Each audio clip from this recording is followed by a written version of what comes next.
Rather devastated over all of this even now after divorce.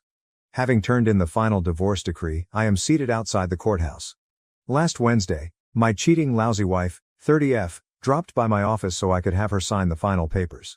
My brother and I manage a store, so we were busy, but I had her come to sign the last paperwork at the back. As I was working on some chores, she read it over. Then I saw she was at the last page staring at it, then at me. Not only peering, she seemed to be begging and had a tiny welling of tears. It was quite frustrating. I advised her not to engage in this garbage and to either sign or not. She opened her lips then closed them once again. Not to pull bullshit like this when she's dating and hooking with other people, I became enraged and instructed her to speak what she had to say. She has not expressed any want to mend our friendship. She signed the forms and left head down. We ended up talking in her car for a second after I had to hunt her down to ask about our stimulus money. She inquired about our son. He's not biologically mine, but I have been there for him since he was 4. Though I try to interact with him every morning, I informed her he doesn't really talk to me anymore. She only nodded and looked dejected. I gently informed her that I was allowing her one chance to speak her truth. She simply stared at me. Furious, I told her she never loved me first of all. She stated it wasn't true, tears running down her face. She wouldn't have considered cheating, I informed her, if she loved me really. Even when other ladies approached me, I had always been loyal. I always turned away as I knew my wife wouldn't enjoy it. I advised her to get in touch with me when she had my money. I wish I had known she didn't love me from the beginning. It would have saved time, effort, and suffering. It is killing me. The hearing scheduled to finish it all is tomorrow. I'm recuperating, rediscovering delight in things I used to enjoy, and loving exercise more. Though I can't seem to find it in me to truly talk to them or try for a date, I'm looking better, getting attention from women, and that's wonderful. Still, my heart longs for her. My heart still loves her. I wish I could take it out and bury it permanently. Though I know I have to go through these emotions and welcome this new life, I'm having trouble. The end of this procedure is surely bringing all these emotions to the forefront. Comments. You did what you were supposed to. You will need time to put this behind you. Her crocodile tears center on losing a home base to Monkey Branch. The greatest disrespect is cheating, and it never comes from a place of love. You're better off, time will help you move on. Thank you for your help. I am working on moving on. I have many I just wish ideas to shove aside and let go. OP. You adored someone she used to be. Today she is not that person. Though it is difficult, disconnecting takes time. If anything, I will use this time to heal and appreciate what I do today. It will make me a better person generally. You cannot simply switch off and on your emotions. Never give your morals or standards any concessions. Don't force yourself to start looking for another companion. Be selective and date when you're ready. Let alone offer my body to another woman. I am not looking to enter yet another relationship. The most I'm hurrying is trying to not feel anything for her. As you pointed out, it's a process. Sometimes, oh man, I do want to sacrifice my morals. I want to tell each parent of my son's soccer squad everything about the person she is and email blast all of them. I want to print flyers to plaster her preferred locations and publish it all over Instagram. But none of that is me. I know that person is not who I am. I'm just still hurting and really trying to mend. I greatly appreciate your nice comments and support, they really mean a lot. I understand that it seems so unjust and as if justice does not exist on our planet. Don't jump in the mud with the pigs, you'll get dirty too and be mistaken for a pig. My grandma often advised me. Never treat yourself less than that.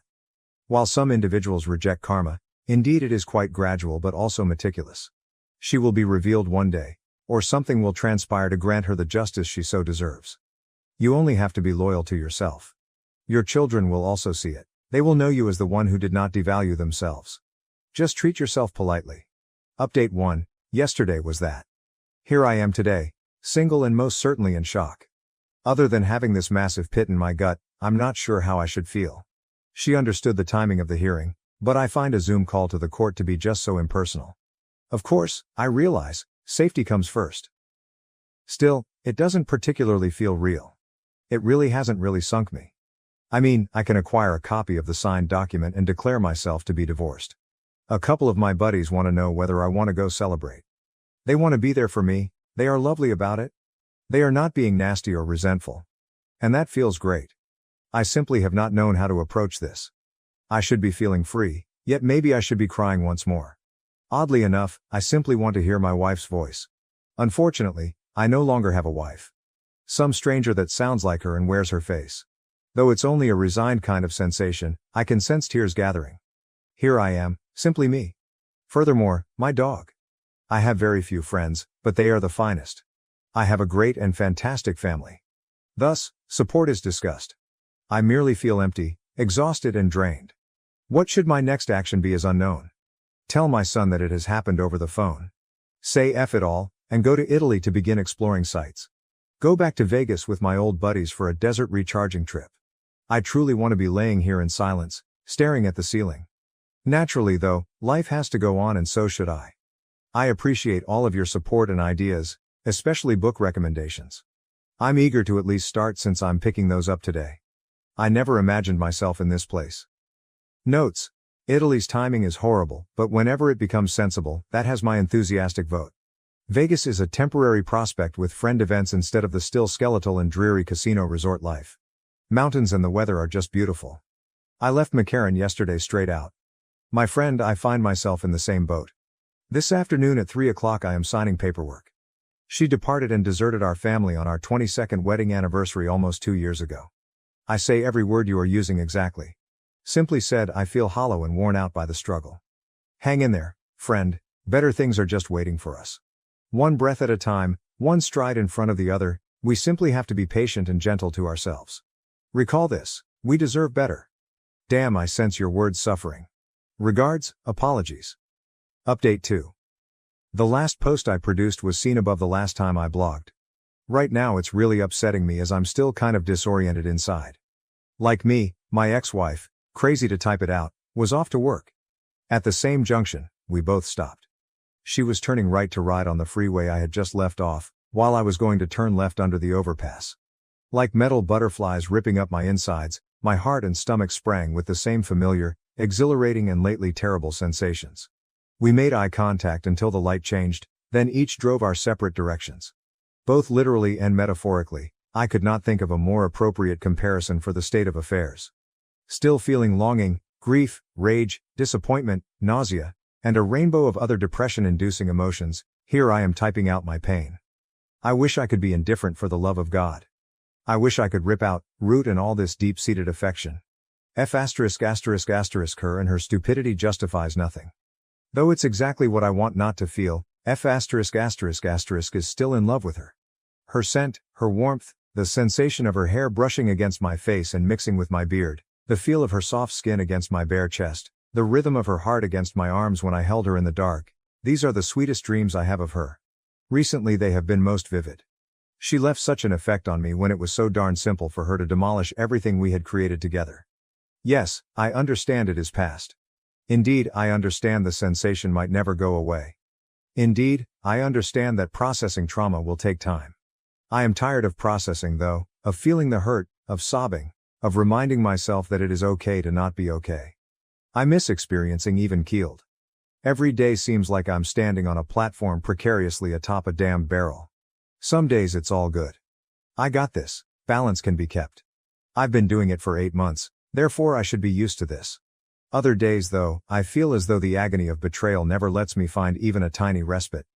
I trip off the platform since right now equilibrium is useless. We can rather clearly tell the kind of day this one is.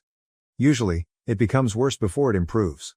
I despise platitudes. Update 3, made the 3-week mark, the final post above. I watched our son's middle school soccer game yesterday and was so happy to see him. How much he has changed and how big he is. He's so darn tall, his voice is cracking, and it's weird not to have personally seen it. Feeling like I was being watched from the bleachers, I didn't see my ex-wife until practically half hour. I turned and our gazes met squarely. Her parents were seated with her.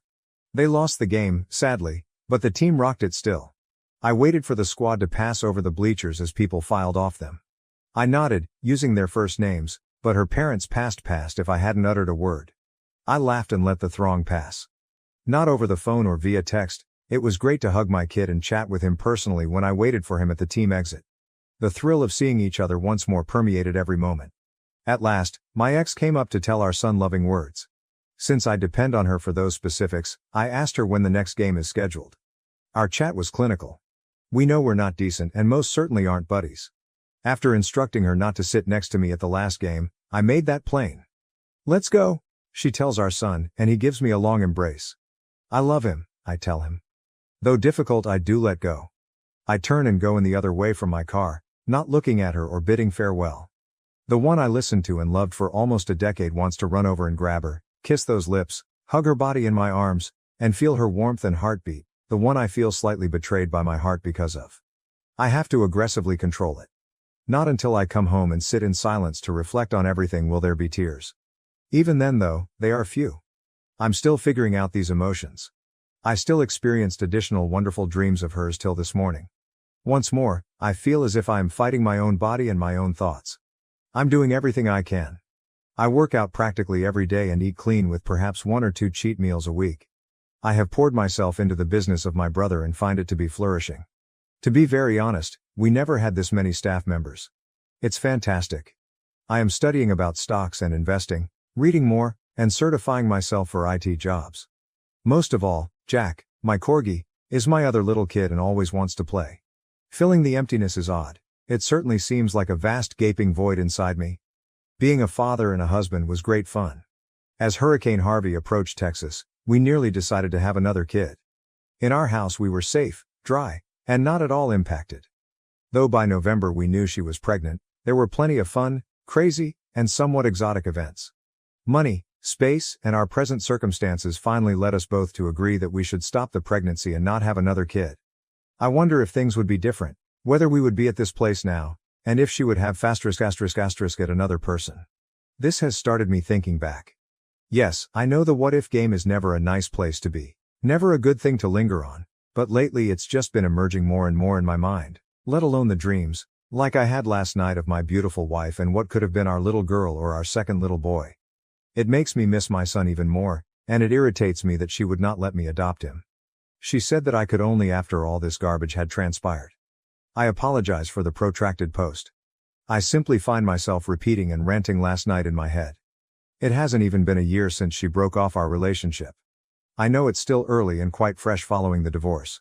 I suppose all I can say is that today I'm not feeling it. It's almost 10 a.m. I haven't gotten out of bed. That she still affects me and how I feel every time I see her bothers me. Update 4. Hey everyone!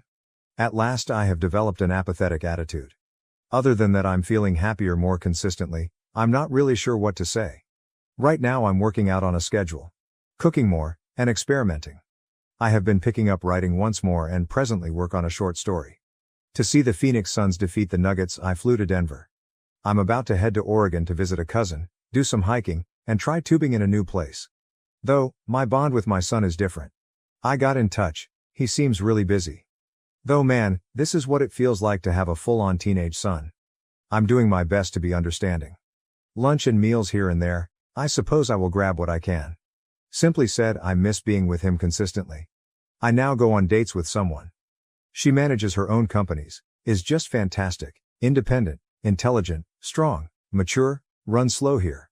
She is aware of my circumstances and both of us are cautious not to leap in too quickly. Still, it's amazing. Our interests are somewhat similar, we have easy communication and our goals are rather apparent. Even now, when we are simply lounging about, it is just calm. I am attempting to keep myself from developing any negative habits or tendencies. Simply said, it is fantastic to feel good once more. She asked yesterday, what will happen if, and when another man gets involved with my son?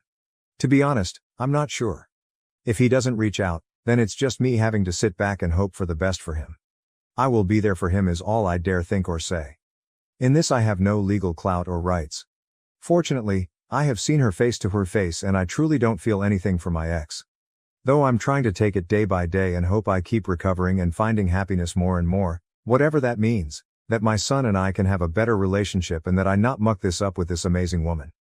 I appreciate your support, counsel, book recommendations and encouragement all around. That was therefore fleeting, tragically. The incredible woman was disturbed by my April divorce and feels that I'm not over her since I call our son ***. I just mention him in reference to co-parenting and the fact that I have to go through her for anything pertaining to him. I have a son. She's also saying she still has to recuperate from a breakup she went through 3 months ago with a guy she loved. I could see the healing, but I couldn't picture involving someone new with my son at this age. November is his 14th birthday. And it's *****ing strange when others tell me what I feel and get wrong. She also objects to being a stepmother. I never even brought up her young 4-year-old daughter. Once more, I am living that part of my life apart from this present one. Why is this troubling to me? Though in my past relationship I did nothing illegal, I feel like I'm marked. It's held against me after being honest with each other and such, just because I'm divorced and have a much older son who would most certainly never be part of the relationship. Feels quite unjust. If I tell people straight up about my circumstances, I'm accused of not being over my ex. I'm not being real about things if I hold that back and say nothing. Update 5. Some have wondered how this all started and how I got up where I am today, hence I attempted publishing this earlier as an explanation of what went down when things initially started. Though recent, this began in July of last year. Far from all this, I am appreciative of all the guidance, encouragement and kicks in the *** from those who have gone through it and are helping. Alright, so far as things stand, July 2020 started as if everything was going downward. June turned out fantastic. Together with our son and his friend, we had taken a brief trip. We had fun together and the intimacy was amazing. They hung out. July arrived and we were having problems, spats over dumb small things. She showed no desire in closeness. Her day would be of interest to me, but she exhibited no curiosity about me. Long bathroom stays and baths all the damn time, yet she wanted to gripe about not spending time with us. July passed like this. August started to get more tense. She even tried to present me with lingerie and stated it would be for my birthday, like if everything was normal.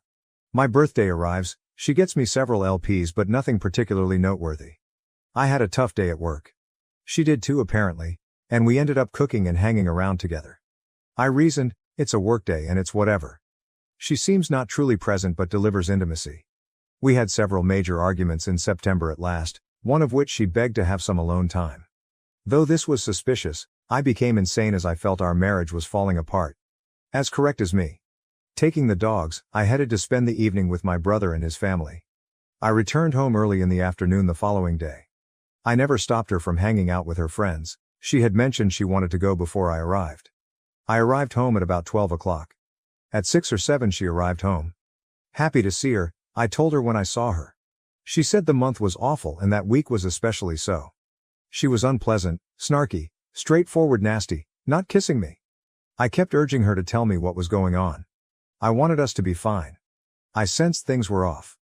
Now a quite good friend, an acquaintance, expressed concern after seeing me at work.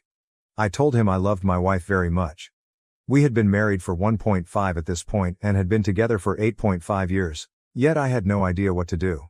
He advised marriage therapy and advised reading *The 5 Love Languages* and another book I cannot remember right now. After reading the book right away I knew I had been giving work too much top priority.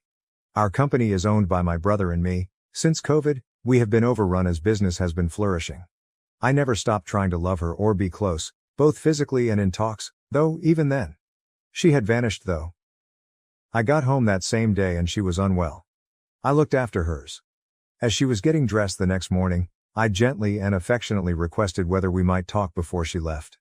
Having read the book all night before, I told her everything I had discovered. Although I said I had been lazy, I loved her and advised us to visit marriage counseling to try to mend things because we had our son and loved one another. She broke down crying and kept repeating I was going to hate her, hence anything I said must have set off her.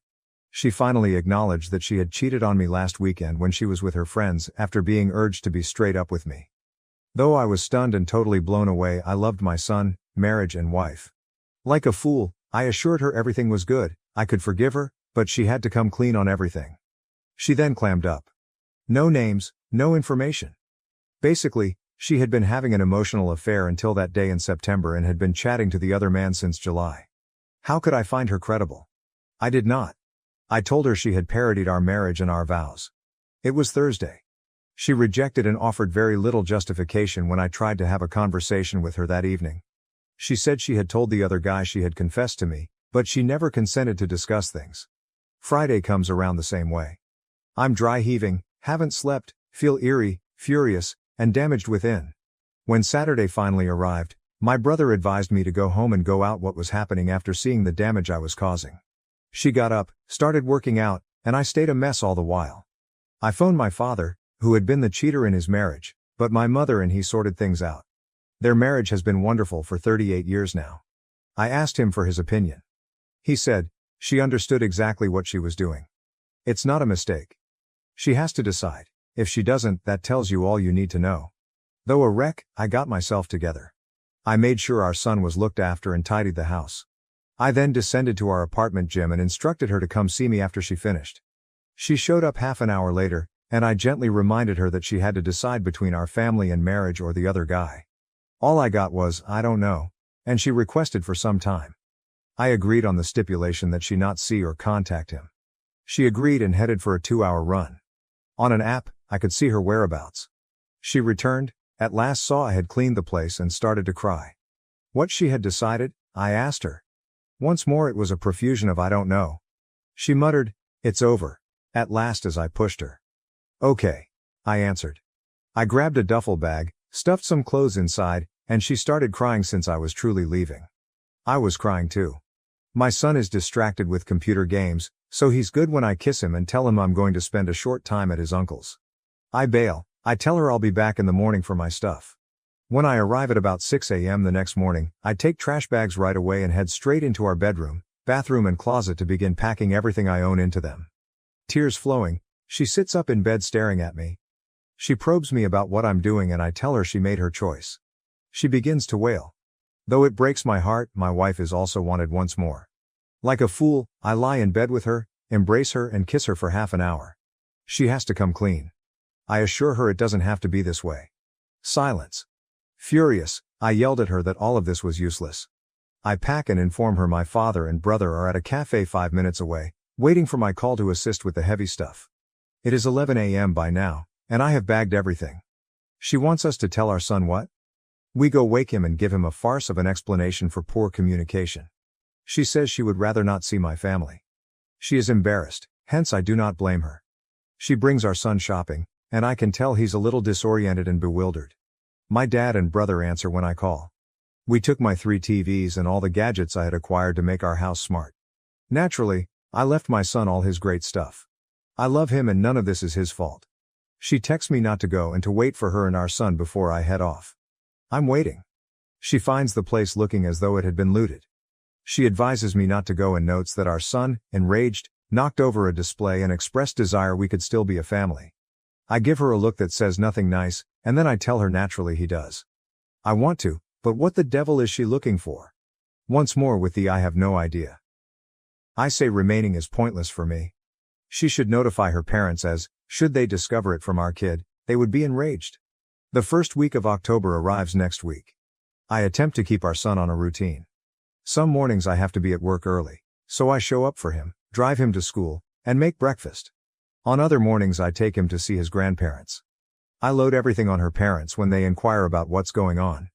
She is sticking to her foolishness even though I tell them we should mend things. I'm not clear. Having learned to love and respect one another, her dad is angry and depressed for me. She is texting me about how she hates herself and finds it hard to believe she accomplished all this. She is still chatting to the other man all through. She even inquires as to if we may get back together. I tell her she knows what she has to do if she wants me back. During the week, I pick up my son after practice and head home. I love him, thus I consent when he wants to show me something. We spent 1 hour in his room. She's a wreck when I walk out to the living room. She approaches me closely and wants me to sit down with her, encircling me with arms. I almost give in, but I get up and tell her I'm not doing this if she's still chatting to or involved with this man. She claims she cut it off, hence I sit down and hug her. We even gently kiss and I touch her. The phone then rings, a new ringtone, and I know she is panicking inside. From her end he has been phoning all day. I ask her to show me she stopped it and stare her in the eyes. She starts to cry and objects. She understands what she has to do if she wants me, I remind her once more. I'm still returning throughout the week to pick up my son from school and even cooking meals to store in the refrigerator. She is not doing laundry. I have to push myself not to do it for her. But I find my son smells from not washing and his blankets are dirty. Her neglect of him calls for me to chastise her. Her friends wanted to take her to the Renaissance Fair that weekend, and I find it amazing how she is acting as if everything is good. She asks whether I might spend a few hours watching our son. I want time with him, therefore I say yes, but even I know I'm not really ready for that. I agree otherwise as well. 4 additional lads walk out and get in my car when I show up after work to fetch him up from his friend's house, Probably a sleepover. Not at him, but at her. I am enraged. She understands from my call that I would be leaving should she not return. She is behaving all piffy about it and it takes 3 hours to return. She has the arrogance to argue that spending her birthday with pals shouldn't cause her guilt. She took advantage, and this is never going to happen again. She should feel horrible given all that is going on. Weeping, she asks, "What, am I only supposed to be a mother?" I don't say anything about that either, but god damn it, yes, you picked this before I even entered the scene. We chat a little longer, and she even invites me to stay, to sleep in the same bed and be close. I turn it down and head off. My son strikes me as depressed. Even though it's taxing both financially and emotionally, I keep seeing him since now I'm just 45 minutes away. Her parents just know what I have told them since she is avoiding them too. This is October 25th, the birthday of my ex. Things have been strange. I am shamefully performing the pick-me dance. Monday here, and I'm sending nice video greetings, but she seems apathetic about it. I start with a little present, working my way up, then I go in the morning to look after our son, drive him to school, and then I do what I always do on her birthday week. I cleaned off a picture of the three of us at a pumpkin patch when we first got acquainted. It's a lovely image. I developed this itching inside me just before leaving. Though I had no idea what set off me, I started looking about. Opening a fresh shoebox, I discovered a new vibrator, a new dildo, and new butt plugs within. When I left, I had tossed every toy we owned. She preserved the container as well, and the postmarks date the day I left. Even a gift note including the man's name. Then I found a note tucked within the shoebox. It came from a woman, but her last name matched that of the AP's other gift note. Opening it, I came upon a picture of a family. 2 small boys, a baby, a dog, a guy and a lady. Along with it was a letter informing my ex that she might retain AP but had wrecked her marriage. The woman clarified that she had learned about him from the toys he had sent. I snapped pictures and went right to her parents to show what I had discovered.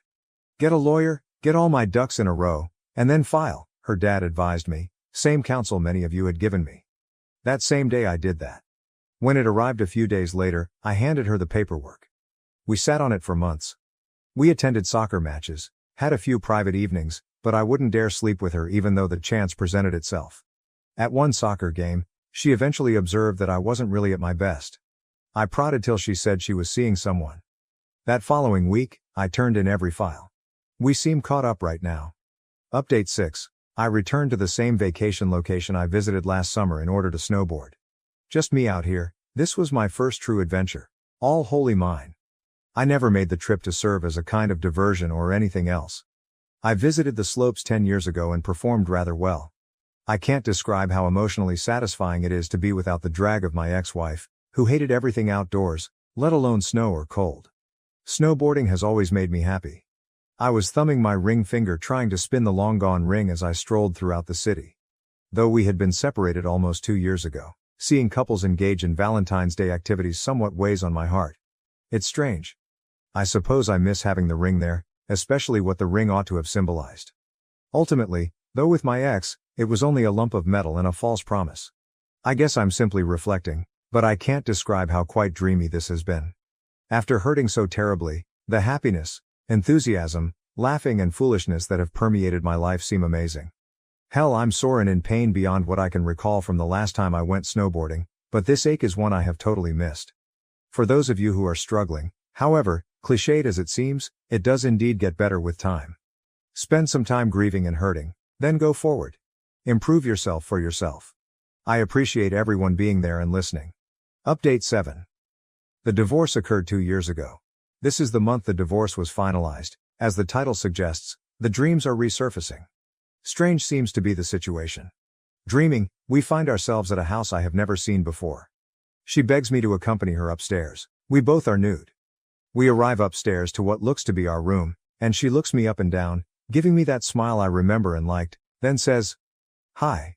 I have nowhere to start. She walks up, puts her hands in mine, and all I can say back is, "Hi." She presses her body into mine and I encircle her in my arms. Her beautiful skin and warmth really speak to me. She smells her shampoo even now. Actually, I'm pleased my dog woke me up seconds later. This is my second dream for this month. Not since last November, not seen my ex in months. Emotion such things is strange. More of a what the heck kind of emotion.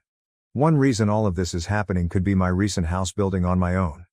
I guess I'm just sort of airing out my mind. Today feels odd.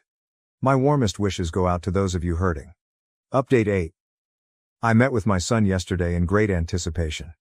Since his last birthday, I had not heard anything significant from him. It has been killing me. Again though, I understand how teenagers behave, and I'm sure he has a lot on his plate with his middle school to high school change. His mother's obnoxious boyfriend is also a factor. To be honest, when he at last picked up the phone, I got rather happy. Our chat was nice. It took a moment of me telling him what I'd been up to, building a house, our corgi getting older, and as always, our love of video games, to pull him out of his shell. High ranking in Rocket League, he has been invited to a competition including pros scheduled for Twitch broadcast. I really am thrilled for him. We should keep chatting. He promises to email me the link.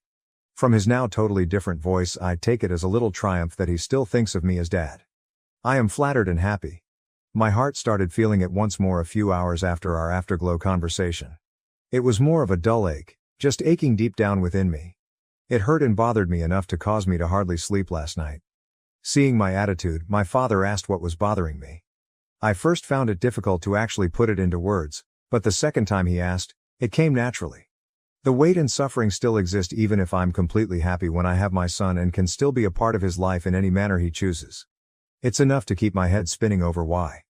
At this point, I realize the cause has no bearing on anything or would provide comfort.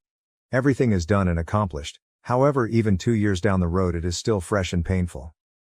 My pride in being my son's dad and my emotions of love and admiration for him are so entwined with the love I had for my ex, which now simply acts as a painful reminder every time I see him. Though I can't say I know what you're feeling, coming from this side of your situation, you may need to ask yourself if the pain and suffering are worth it for your mental health and general well-being.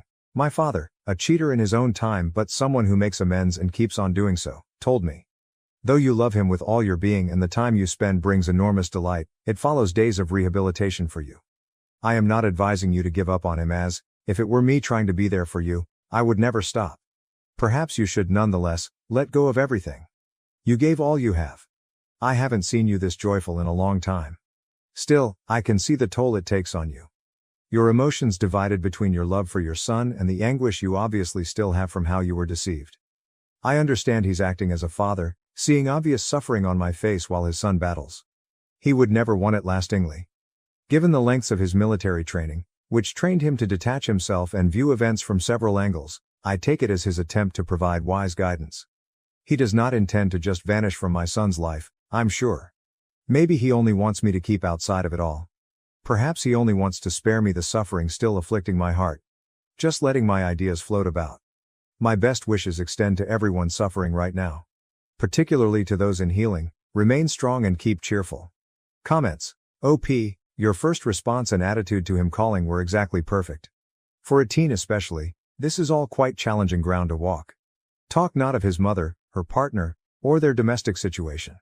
Create an oasis out of yourself and your relationship with your son. Be in his life a non-judging lighthouse. Should the matter come up, avoid pledging yourself to a position. Still keep your distance and objectivity. Find out his short-term bucket list. Perhaps you two might handle a few of those jointly. Luck. I agree absolutely and thank you. Out of our conversations, I make sure to keep any reference to his home situation or anything about his mother away. I concentrate on talking about just him and me and avoid passing opinions. Though it feels like negotiating in the dark, I am trying to assist him with a list. That's the intensity of my affection. I won't give up on him. Thank you for the guidance. I will keep making sure that what we publish is a refuge. My fiancée changed right after I proposed, and now her friends call me toxic. Am I the asshole for wanting to end the engagement? I am 32, just recently proposed to my girlfriend of 2 years Sharon, F30, like a month and a half ago, and it feels like the second the ring got on her finger, her attitude and behavior took a total 180. The entire time we were dating, we seemed exceptionally compatible, and at least it seemed we shared common beliefs and morals. 7 weeks ago, I proposed and she said yes and I felt like it was the happiest moment for the two of us. But not even a week later, it's like her attitude totally flipped. I thought I knew all her friends, but one day I came home and there were 6 women I've never seen before, and Sharon introduced me to them. I was curious as to why I was just now meeting them, When I already met Sharon's two best friends, Michelle and Octavia, both not present, over a year and a half ago. Sharon said she wanted to make sure we were a sure thing before I met her inner circle. I found this strange, not to mention it was a weeknight and they were quickly draining my wine rack of wine. Sharon still had her own place, but she stayed with me so often she practically lives there. Still, I found it incredibly rude when they left, with 4 empty bottles of rosé in their wake. I tried to talk to Sharon about having uninvited guests on weeknights and she dismissed my grievance very flippantly. More than that, she brushed me off. The following weeks she went out with the girls several times, and when she brought the girls to my place, twice without notice, once with notice to appease me, her words, they all treated me like a butler, shaking their empty wine glasses at me for refills. After the 4th time, I made it clear that I will get a locked wine rack. Sharon just called me no fun after that. It gets worse. Sharon decided me and the girls got off on the wrong foot, and said we should have dinner together at a nice restaurant. Well, I went and it was not great. The 6 kept prodding me about my life, my house, my career, but deflected every question I asked. It got especially bad at night when they started talking about modern relationships and jealousy, and one of them brought up some key points about relationships that I thought Sharon and I were on the same page about, specifically what-ifs regarding polyamory and being friends with exes. To my shock, Sharon said we shouldn't be too hasty on such decisions, which was a total 180 to how she expressed herself on these things only a month prior, where she was vehemently against keeping ex-intimate partners in friend circles and was staunchly monogamous. The worst part was when the bill arrived, Sharon announced it should be together and slid me the check. I told her she can't be serious, and we got into a bit of an argument. I ended it by putting my amount down in cash and walked out, leaving them to figure out the rest of the bill. The next few days after that, Sharon kept calling me toxic and fragile, but every time I even pushed it, she would give an apology and promise she was just stressed at work. It's nuts, we haven't even planned the wedding yet. The worst part was this Monday. When at work, I got a Nest doorbell alert, checked and saw Sharon and one of her 6 new friends arriving at my place, going in and exiting with my golf clubs. This set was a gift from my father, and it cost a pretty penny too, so Sharon lending it out without my permission got me pissed. I immediately called Sharon and told her and her friend to return the clubs. Sharon tried to gaslight me with, "But you promised to lend the clubs to her boyfriend, remember?" I told her the clubs cost would move it into a serious crime, and her friend had an hour to return them or the cops would be called. Sharon kept insisted she got my permission and I told her to cut the crap. Well, not 45 minutes later I got another notification of Sharon and her friend coming back with the clubs and going inside, leaving them, Sharon's friend flipping off the Nest doorbell on the way out. I got home and saw Sharon's friend literally just threw the clubs and back on the living room floor. Sharon tried to talk to me about my toxicity again, and I told her again to cut the crap. I said if I knew this was how she was, I would have never proposed. That seemed to freak her out and she again insisted that she was stressed from work, but I wasn't buying it anymore. I told her to return the ring and her key and we would talk about our relationship this weekend. She cried and begged me not to cancel the engagement and insisted that it was just stress. I told her again we will talk about it this weekend. She finally relented. I had my house rekeyed anyway after she left, just to be safe. Sharon has been texting me constant messages of love and apologies for getting swept up, and insisted she was only wanting to show me off to her close friends. I don't know, I'm just not buying it. The same close friends have been sending me texts daily, calling me toxic and fragile again. Saying they knew I wasn't man enough for Sharon or secure enough to share her with friends. A few of my friends that knew Sharon the entire 2 years we were dating were surprised and can't believe she turned hide this quick, and that there must be something missing, or that I'm leaving something out. They say I must have said something to trigger her friends to act like this, and I had to have been the somewhere along the process. I don't know, it's a lot to take from all directions right now. Relevant comments. Comment 1. 2 years and she didn't introduce you to these friends. She knows how terrible they are and how terrible she is with them. She put on quite a show to get the ring and now that she thought she had you locked down, she can show her true colors. Unless you are leaving out something, you're definitely NTA. You are not toxic or fragile. You have standards. What she did at the restaurant and with the clubs is toxic. It seems like she wants to show them she has you wrapped around her finger and that you will allow her, and them, to do whatever they want. I wouldn't give her another chance to use you for what you can do or give to her. No one that loves you would treat you like this, friends or no friends present. Comment 2. Agreed. No one hides away an important part of their lives for 2 whole years. I'm wondering if she's had people dump her before because of these friends. Either way, OP's lucky they've seen it all now and can move on from this crazy lady. Though I'd be very tempted to get in touch with her best friends he knew about and see what info they have about the situation. Just because I really am a nosy fucker. Comment 3. OP, if you're stupid enough to even ponder resuming this relationship, just tell her that, given actions to date, you'll be getting a prenup, with a full financial separation, to even consider marrying her. I promise the reaction will be enlightening. Pesa, quit while you're behind, and thank whatever deity you may or may not believe in. She let the mask slip before the wedding. Comment 4. NTA, you said you had met two of her friends, Michelle and Octavia, previously. Have they had anything to say about this flipped behavior or the 6 strangers that materialized? Reply, I messaged Michelle on Facebook last night. I asked her about the 6 and she told me that her, Octavia and Sharon are cousins and grew up together. Michelle said that she didn't really care for the 6, but didn't say much else. Oh fuck no dude, you need to end this relationship. She has been putting on a false front the whole time. She knows how toxic they are. She figured now that you had proposed, you couldn't leave. This is who she really is. The person you dated for 2 years? That's a false front to get the proposal. It's like abusers who never hit their spouse until after they are married. They know they need to hide it, because they know it will drive the partner away. They wait till the commitment is deep enough. She showed her hand too fast and too early. Kick her ass to the curb immediately. Call her out on every gaslight. Every time she cries and says she's stressed or whatever, ask her why she lies 100% of the time in front of her friends then. If she's telling the truth, they can come over, and in front of her friends, she will for a whole evening, disagree with them on polygamy, open relationships, your role, they need to be open, etc. etc. Tell her if she's just stressed, she must be willing now to call them and openly admit all of what she was saying with them was untrue. Or, this is who she is. She gave you pleasant fiction when you were alone and it was easy to hide. Now you see who she chooses to be. Who she wants to be. Dump her. Move on. Date Michelle. I discovered explicit messages between my wife and a man at the gym. When confronted, she admitted to the affair but insisted it wasn't serious. My wife is 30 years old and she's always worked out and been in shape, but lately I feel like it's becoming excessive. She used to regularly work out at a gym when she was in college. At some point she stopped going to the gym, I think lately just due to her schedule, and preferred to work out at home or go for runs outside. About 18 months ago she announced she was going to get back into the habit of going to the gym.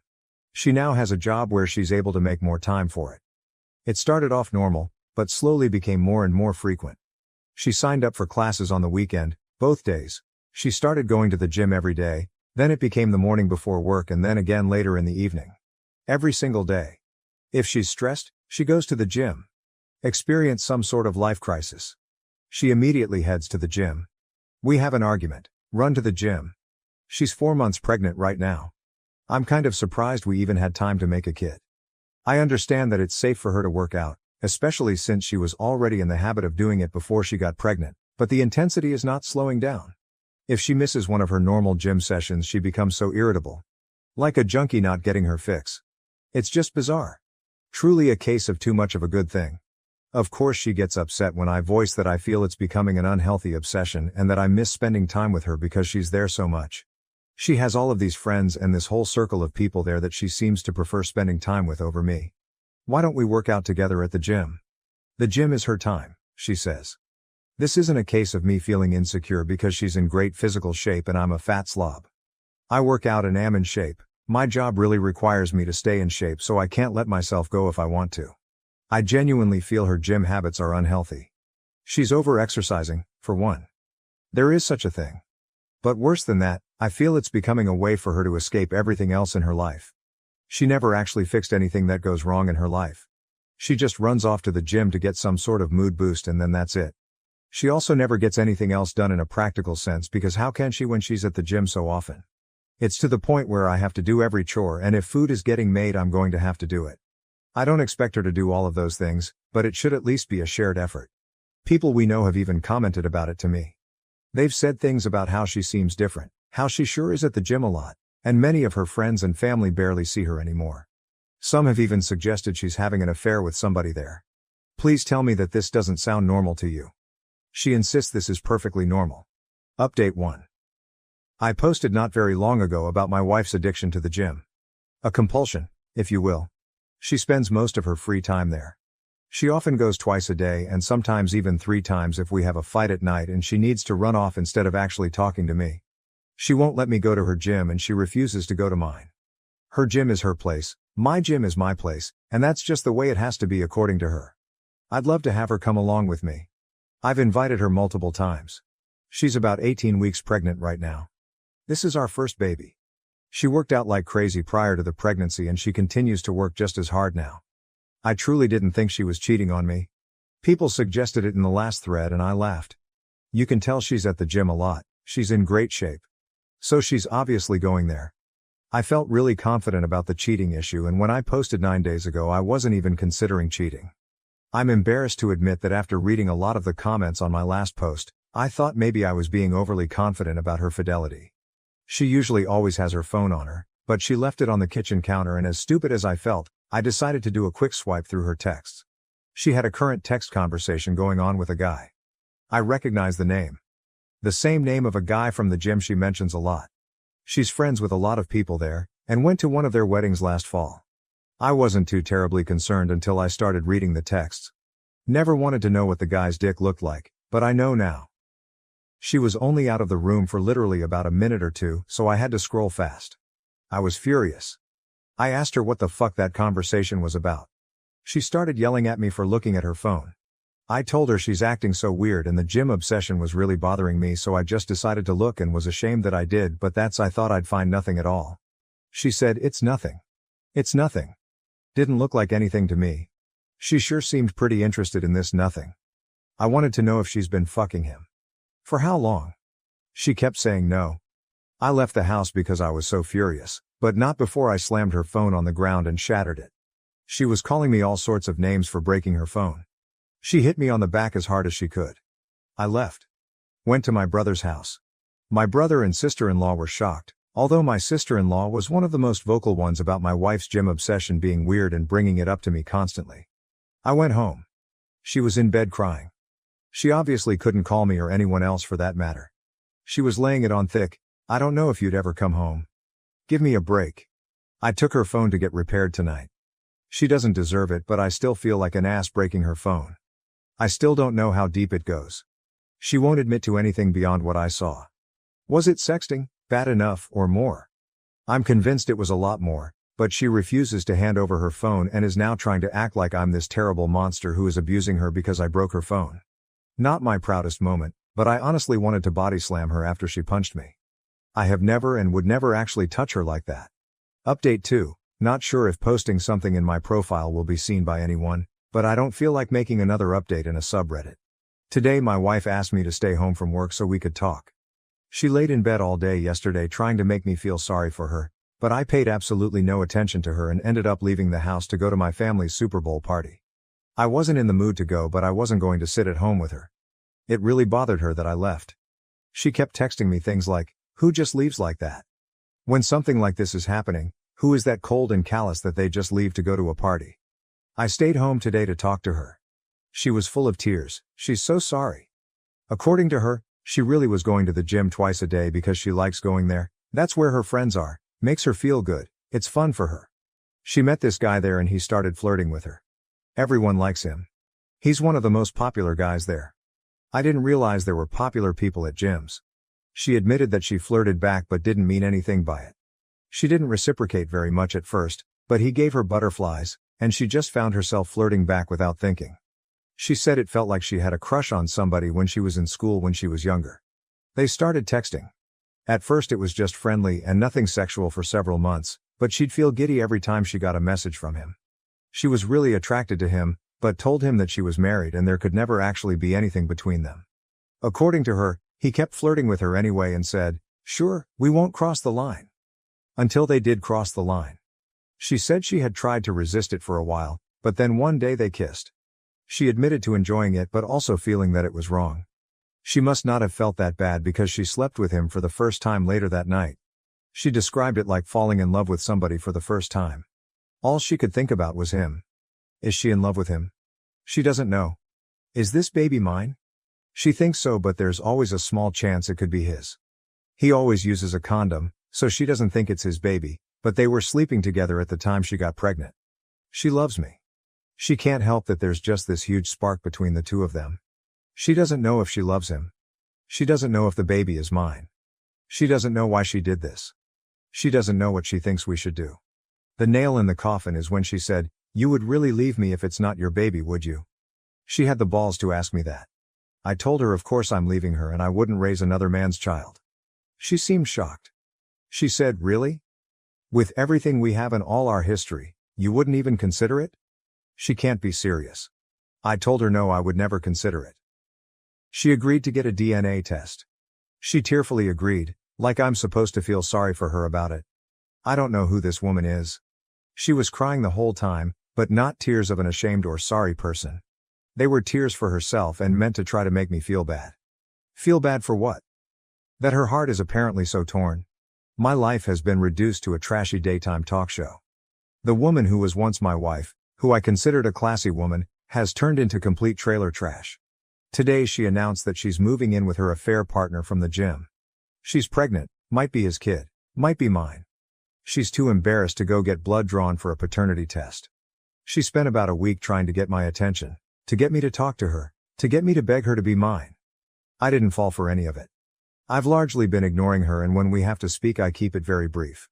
We've been living together this whole time, but I'm in a different room now and functioning separate from her in all ways. So her pouting and trying to get me to pay attention to her and give her a gold star for not going to the gym for 5 days in a row didn't work. Today she texted me to say she is moving in with him. Somehow I still care about this person. I've already met with a lawyer though. I can care about her as a human being and possible mother of my child without being married to her. Still, it stung to hear her say she was going to be with him. I told her it wasn't a smart move to leave the house. I've even told her she should probably meet with a lawyer.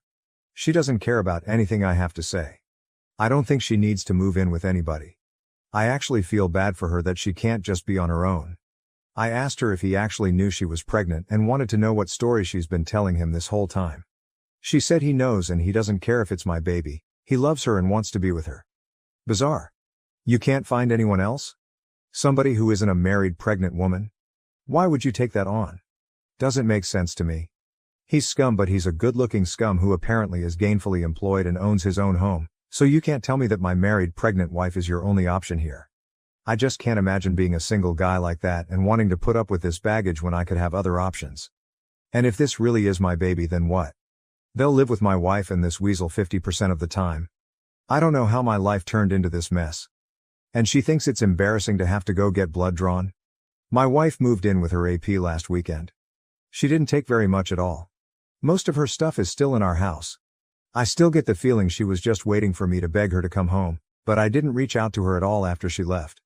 It was a strange mixture of relief, anger, and sadness. I don't think I ate at all until last night. Just never felt hungry. Drank a little too much. But I'm fine. I'm posting this update because I've received a ton of messages from people and honestly it's emotionally draining to respond to each one and to have to type the same stuff out. I just don't feel like talking about her that much. So this morning she texted me to say her AP wants to get a DNA test done, so she's going to do it. Look at that. It didn't matter when I wanted one, but now that he has requested it she suddenly thinks it's a great idea. She asked if I wanted to submit a sample because it'll be cheaper to have 2 dads tested as part of one package. I don't even care about the cost at this point, I just want an answer. I don't have to see or interact with them at all. I just have to make my own appointment with the lab to get my cheek swabbed. So this Saturday I'm going to do that and we should have the results within a week. I'll take what I can get at this point because it's better than her dragging this out for another 20 weeks. So that's it, I'm fine. I'm going to work every day. Trying to function. Just feel stuck in limbo. I miss her. Honestly, I hate that she's there with him. It makes me sick. Part of me does want to beg her to come home. It'll be even worse if I find out that it's my baby and she's there with him. Unless he drops her at that news. I won't let myself beg her. I won't play any of those games with her. Update 2. My wife has been having an affair with a guy she met at the gym for at least nearly a year. She's around 22 weeks pregnant right now. She was somewhere around 17 weeks when I discovered she was cheating. She maintained that she was positive I was the father, but then refused to get a paternity test done to ease my mind. We recently had a paternity test done. At the request of her affair partner, and it proves the baby is mine. It's been very mixed emotions for me, very up and down.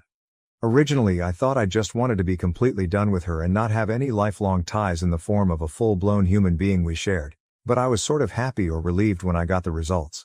I'd already had it in my mind that I was going to be a father for months before I found out she was cheating.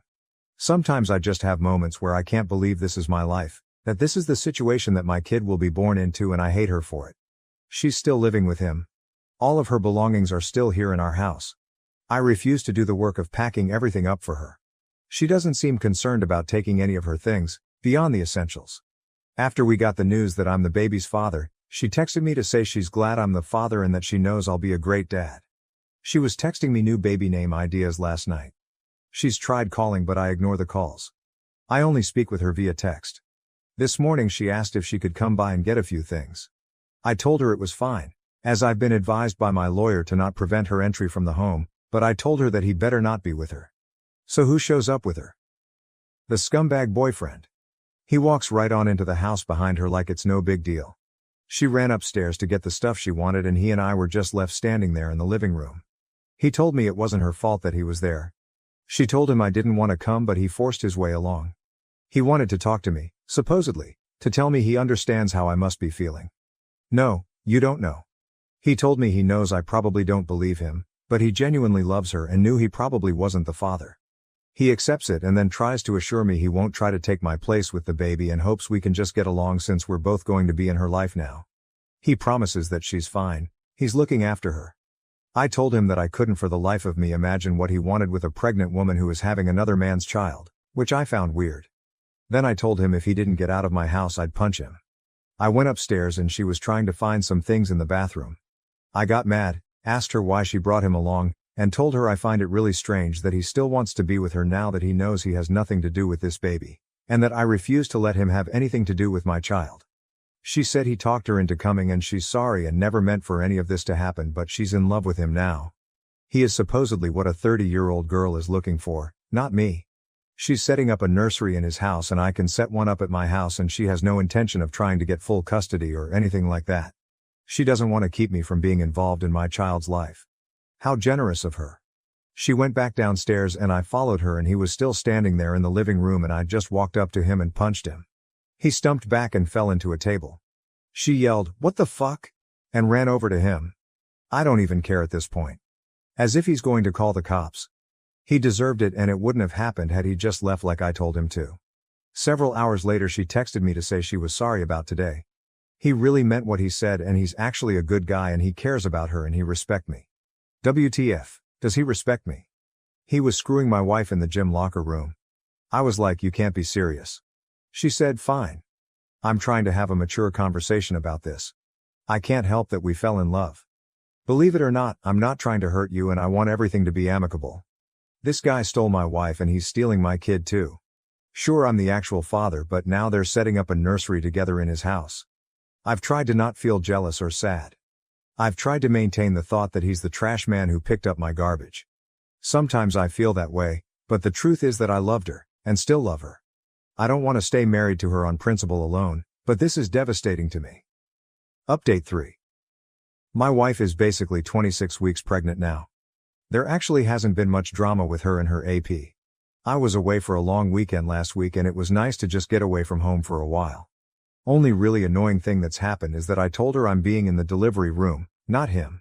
After everything she's done, she owes me that. It's not his baby. He has no right or reason to be there. I will not be the one waiting outside when my kid is being born. She said yeah, she agreed and she never planned to have him in there with her. I asked her if she'd told him that and she said no. I told her to tell him he'll have no part in it. Well, she told him and apparently he didn't like that and he started trying to convince her why he should be there. Next thing I know she's telling me that he really wants to be there and she's the one giving birth, so she should be able to say who she wants there and she wants him there. I suppose he'll start making name suggestions soon and we'll try to overrule names we've had picked out for our future kids for years. We've talked a little bit and she told me I can have our house and the dog in our divorce. I'm requesting that we sell the house and split the profit. I already wrote that in the paperwork. I'm not buying her out of our house, a house that I've made all the payments on anyway. I have a much better credit score than her and less debt. I compromised a lot because she liked this house. I'd rather be able to get my own place based just on what I want and with no reminders of her. And there was already no way she was getting the dog. I already had proof that I owned him though, so she wouldn't really stand a chance of having a court award the dog to her. It's the one thing I told my lawyer I wanted above everything else, not including any custody issues surrounding my actual human child. Honestly, her AP can have her, but he will never ever have my dog. Not to mention my dog is 100 times more loyal than my wife, and some might even say better looking too. So with the idea I won't be living here in this house for much longer after the baby is born, if everything moves quickly, I decided I will still prepare a nursery here anyway in case anyone wants to try to accuse me of not being invested, prepared for fatherhood. I'm trying to look at the positives. It doesn't matter what colors she likes or what themes. I can do whatever I want. Honestly, we've been together for so long and have lived together for most of our adult lives. It's sort of nice not living with somebody, but sort of lonely too. I have friends and family, but it's hard to feel in the mood to go out or hang out with people too often. They always ask me about everything that's going on, and it's just like I'm tired of that being the topic of conversation. I got a promotion at work, which financially would have been better had it happened after the divorce, but I'll take what I can get. I feel like I'm living in this limbo right now, and a lot of what I do is always framed around how will this affect me in the divorce. Admittedly, I spy on them on social media sometimes. Guess I'm hoping to see he's been in a motorcycle accident or something now that the weather is nicer. Hasn't happened yet, but he's starting a new company, and once that's up and running I can always get all my friends and family to leave 1-star reviews everywhere. Have to find ways to have a little fun. Sorry that I don't respond to a lot of messages or comments. Sometimes I just take big breaks from looking at Reddit since it can be depressing AF. Editing to add something I forgot. She told her family that we've split up and that she's with this other guy now. Her sister reached out to me to say how sorry she was. Her sister is a dumbass, that sort of thing. She told me that my wife was complaining about her AP. The sex is over when he's done, and apparently he's really selfish with sex. He doesn't do extra little things for her that she's used to me doing. Like clearing the snow off her car in the morning and heating it up, or offering to make her food after a long day. He doesn't speak her love language, and he hangs out with his friends too much. This made me so happy to hear. She's secretly miserable, and I find that absolutely delightful. I'm still alive. I'm mainly posting here because several people have reached out to me and were concerned that I'd taken my own life. No, I'm not on the brink of ending my life. I think I'm doing better than I have since all of this started. Around the time of my last post, my story blew up and I was getting messages from people who saw it on TikTok and YouTube. I had to take a step back because it was a little overwhelming. I have over 100 unread messages here. I appreciate it, but it was a little uncomfortable at the time, and I got to the point where I didn't really want to talk about the situation with my wife and her AP anymore. So as of today, our baby is due in less than 10 weeks. We're in the home stretch now. I don't feel prepared at all. All of this other stuff has just been so distracting. I started working in a nursery. It's not done yet, but I have the floor finished and the walls painted. My ex-wife was impressed with the color scheme and furniture I chose. She's not legally my ex-wife yet, but I've started calling her that. It sort of makes it easier. I also packed up a bunch of her stuff. Originally I refused to spend my time packing up her things, but eventually just said screw it and started packing it. I'm at the point where it'll just be easier to not see all of her stuff around here. Why did I leave it for so long? She came over to get some of the boxes I packed up. She came alone. Things were fine between us. I loaded the stuff into her car. We didn't argue. At one point she started to tear up and said she fucked up. I said yes she did, but there's no point talking about it now. She shit all over our marriage. She has her muscle-bound asshole to go home to now anyway, so who cares? She said I know, but it's not the same. I told her nothing has been the same since she decided to fuck him the first time. Supposedly he's going to let me be in the delivery room when my baby is born.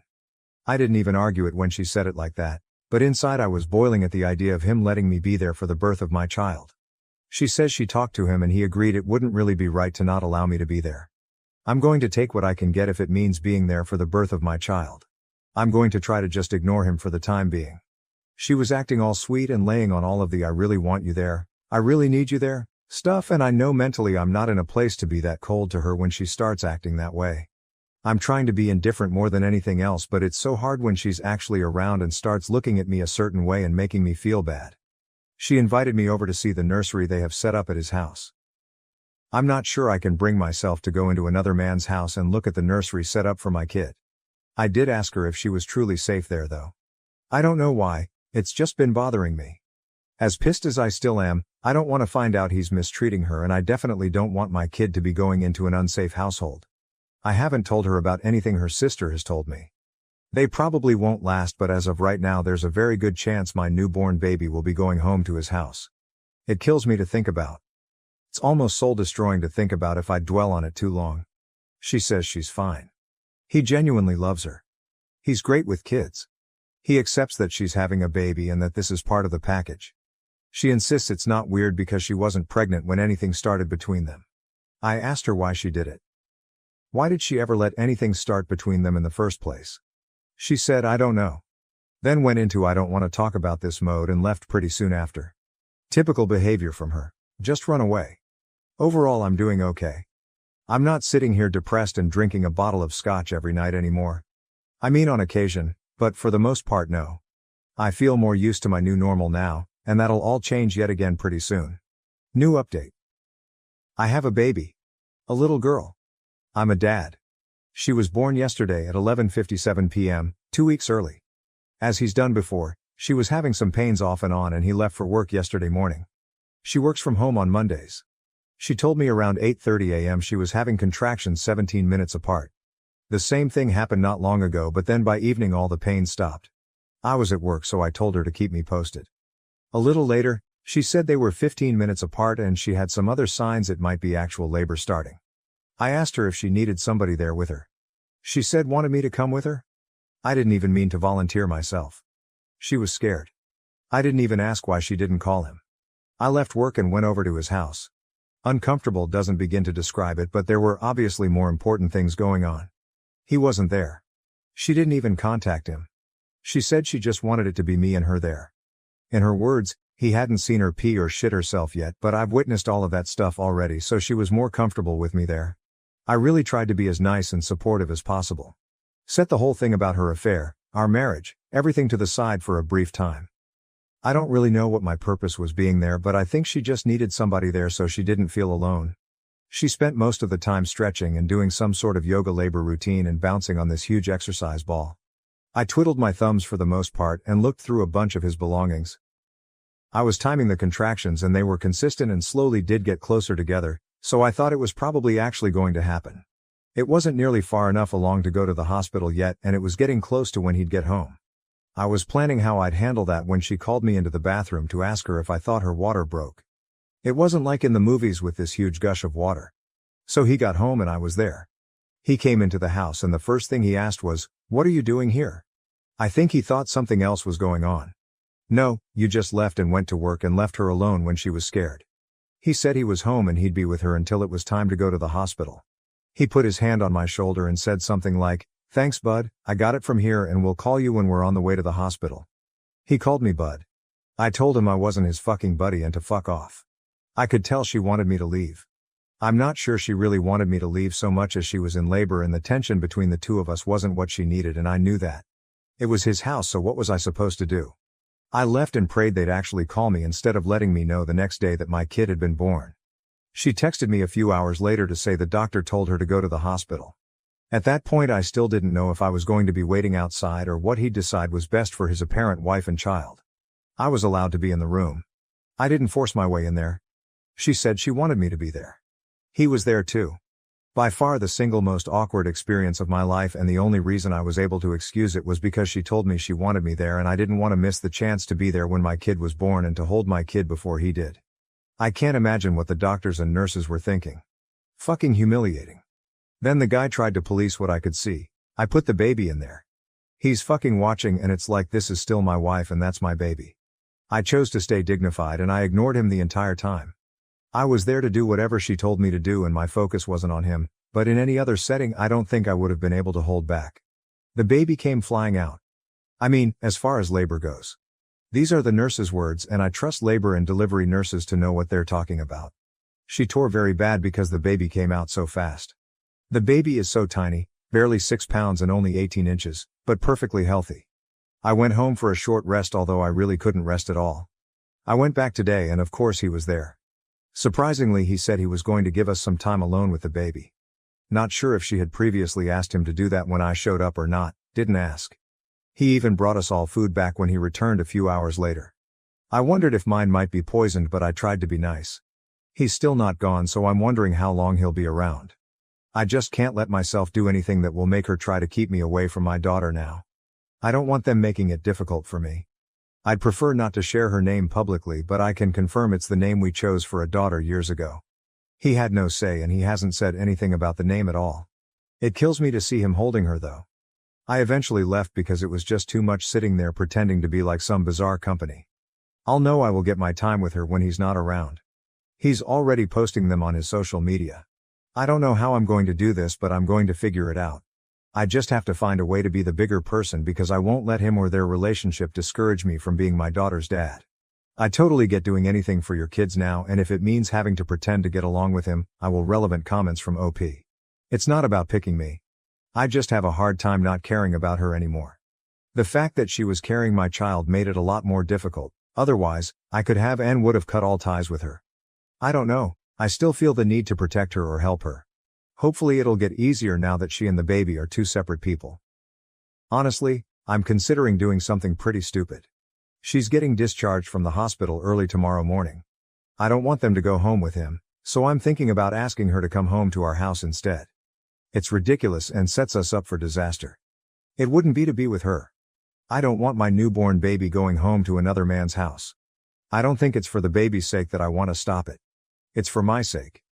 But it's not like we'd be divorced and living together forever.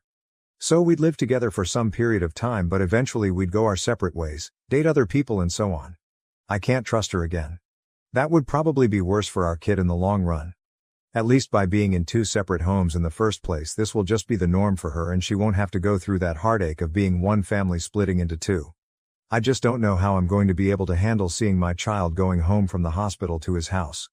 I'm honestly scared to be present when they're discharged because I'm not sure I can control myself. I caved and I asked her to come home with me when they was discharged from the hospital. I framed it more like, if you don't want to go home with him, you don't have to. I let her know she could come home to our house if she wanted to. She said she can't. Why? Because he's done so much for her. He moved her into his house. They have a whole nursery set up. He loves her. I don't love her anymore after what she did, her words. But he loves her and accepts her even with the baby. She thinks she'll never find anyone who will love her and love our baby too, so she can't risk losing him. I tried to tell her she doesn't owe him anything. Just because he let her move in and there's a nursery there doesn't mean she's indebted to him, especially not when it comes to something this big. She said, I want to, but I just can't. I'm sorry. I left. I told her I couldn't sit there and watch the get into his car and go to his house. As a consolation, I got a, you can come over and see her tomorrow. Great. I know she did this. This is all her doing. But why am I the one feeling like I failed? This wouldn't have happened if I hadn't immediately shut her out. I basically just pushed her to him. OP on the AP posting pictures of the baby online. Today I told him he can't post pictures of her online. He said he was just posting a few pictures to say how proud and happy he was of my wife. It wasn't weird. I said he can post her all he wants, but he can't post the baby. He didn't seem to be taking it seriously, so I told him I know he wishes he'd won this one, but he didn't. She's my kid, not his. If he's genuine about being all buddy-buddy and respecting me as the actual father, he'll respect my request. He said okay, he understood, we'll see. An update: 1 year later, I'm rethinking having kids with my wife after what I discovered about her father. Am I the asshole? Original post: my wife Jessica, 32F, and I, 30M, have been married for 2 years and are trying for a baby. Jessica has an older sister, Mary, that she isn't close to. She told me that they had a huge falling out over some family drama and just don't speak anymore. I asked a few times about the entire situation, but she would say she doesn't like talking about it and doesn't think it's important. It was Jessica's brother's birthday yesterday and we were all over at his house to celebrate. Mary made an appearance and there was a lot of drama. Long story short, she called Jessica and her brothers out for still associating with their dad when they know that he is a child molester. No one was paying her any mind and I was really confused on what the hell was going on. When Mary left and Jessica and I went home, I asked Jessica what the hell happened. She said that when they were kids, Mary used to claim that their dad used to molest her. I asked if it's true and Jessica was stuttering a lot. She said she knows her dad used to do bad things but that Mary cut them all off when she turned 18 and moved out. I asked if she is admitting that she knows her dad was a child molester and did things to his own daughter. She said he doesn't do it anymore and he was just in a really bad place in his life and he apologized to Mary, so there's nothing else anyone can do for Mary. I was honestly appalled. I also feel so terrible for Mary. Jessica made it seem like Mary did something wrong and deserved to be basically exiled from the family. I could have never imagined that this is what happened. I asked if she expects me to now be willing to have that man around our future children, and she started shouting at me, saying I'm judging him off something that happened 2 decades ago, and whether I like it or not, he is going to be our child's grandpa and he will be in their lives. I said if she insists on it, I think we need to hold off on having kids and have serious conversations about it. She's extremely angry at me, but I don't know how I could better react, to be honest. This feels like a huge deal that she is minimizing. AITA, relevant comments. Commenter, NTA and run. Please talk to someone from RAIN. They are an organization for victims of sexual assault. This is not something minor like occasionally being crabby with your kids on the mornings you have a migraine. This is a crime. I know a victim of child sexual abuse, and many years later and thousands of dollars in therapy, this woman is still hurting. You need to get out now. OP. I wish I could accurately describe how Mary looked and sounded when she was going off on her siblings that day. It actually sent shivers down my spine. She looked so angry but so defeated at the same time. All while they were all looking at her like she was crazy. I still can't wrap my head around it. I want to reach out to her and check if she's alright, but I don't know how appropriate that will be. Commenter, NTA, someone who has glossed over child molestation. Would she want to leave a future child of yours with grandpa for the night? That's chilling. And once you have kids, even if you divorced her for this later, you couldn't get full custody over this, if grandpa never went to prison for it and isn't a convicted sex offender. It's awful all the way around. I can't believe you've been married 2 years before you even hear this story. OP, that's exactly what I was thinking. He never went to prison. Never been reported to the police at all, and there's no proof of what he did, so I would have no case and no power to keep him away from our children. I don't want to feel helpless in what happens to my children. I don't want to fail them like that. I don't think I should even have them with her at any point now that this has all come to light. Commenter, and I bet she did everything she could to hide this from him their whole relationship. OP, I think this is a huge part of why I'm so angry at her. She had so many opportunities to tell me. There are instances where she had to have actively gone out of her way to keep this entire thing from me. And if Mary hadn't shown up to their brother's birthday party, I would have still been in the dark. Top comment, NTA pedophiles rarely retire. There is no consensus bot on AITA, but top comments were NTA. This is still one of the most popular posts of all time on the AITA sub-update post. It's been nearly a year since my initial post, so I thought I would give an update. A few days after my original post, I sat Jessica down and told her how I was feeling. I told her I'm not okay with what she and her family had done to Mary. They knew what their dad had done to her but still chose to take his side and make Mary look crazy. I told her I'm also not okay with brushing her father's crimes under the rug. She was quiet and didn't say anything. She didn't try to defend herself or her family. She was just staring at me in a very chilling way. Almost like she was indifferent to whatever I had to say and just wanted it to be over. I told her I needed time to myself and I would leave and think about what I wanted to do. Suddenly she was paying attention. She seemed shocked and panicked. She started begging me not to leave, saying I'll get over it in a few days when we get back to how we usually are and things settle down. She said all families have skeletons in their closet and that this can't define our marriage. I said no and I left the house for a few days. I ignored all her calls and those of her family. I reached out to Mary on Facebook. I wrote her a lengthy message about how I had no idea all she had been through and that I'm so sorry for how her family treated her. I told her to reach out to me if she ever needs anything. She got back to me and asked if we could meet for coffee. We met up the day after. At first it was small talk, then she asked if I would be okay if she told me her version of events.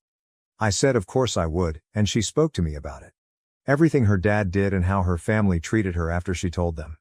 I felt physically sick. She even told me stories about how Jessica told her friends that Mary has a mental condition that causes hallucinations, and that just in case Mary starts rumors about their family, that's why. A lot of people still believe Mary has a mental condition because of Jessica. I knew after that talk that I had to end things with Jessica. I went over to our house and told her I want a divorce. I told her I cannot stand the thought of being her husband and a part of their disgusting family. All she did was cry and ask all this for her. I knew then that she hadn't changed. She was still the same person that did all of those things to Mary, and she was still doing them. We're still not officially divorced, but we haven't been together since, and we are going through the process. It's just taking longer than I thought to get it finalized. Mary and I became friends. I invited her to a birthday dinner my family were hosting for me, and she hit it off with my cousin. He's crazy about her, and she seems really happy with him too. He keeps asking me if it would be too early to propose, and I have to tell him to not scare her away. Lol. But they have a really wholesome relationship and I'm really happy for them. As for me, I'm just surviving. Divorces are tough, but I know I made the right choice. Thank you to everyone that responded and gave me advice, I really appreciate it. Relevant comments. Comment 1, WTF, did I read now? Do all families have skeletons? This is not a skeleton, this is a whole cemetery. Reply, family skeletons are usually benign, trivial, even banal, at least in my family they are. This is a full-on family conspiracy to make Mary look like she's lost her mind while shielding a pedophile. Fuck yeah. OOP made the right call to walk away from this mess. Mine aren't benign, but they're either just weird or alcoholism, drug abuse, untreated mental illness, etc. Like, the normal amount of fucked up. Or, maybe a little more but like, not defending a pedophile. More just, sympathy for addicts. Comment 2, all she did was cry and ask, all this for her. The fact she has an issue with Mary but not her father being a pedophile just shows that this lady is a piece of trash. She can seriously fuck off. Comment 3, either that, or be all shocked about it. Like, who could have predicted such an unexpected outcome? How could she have possibly known this would happen? Comment 4, I'm disgusted to be in the same asylum as her. Sign my petition to have Jessica reclassified as a segmented worm. My fiance's quirky food choices are ruining our meals. Now she's disappeared after a fight. Am I the asshole for reaching my limit? Original post. Maybe I'm making too much out of this. Maybe it is a big problem and why I'm posting here. This has been going on since we've dated in college. I'll use last night as an example. I'm always a safe order guy, meaning I get chicken tenders, steak, a burger, orange chicken, etc.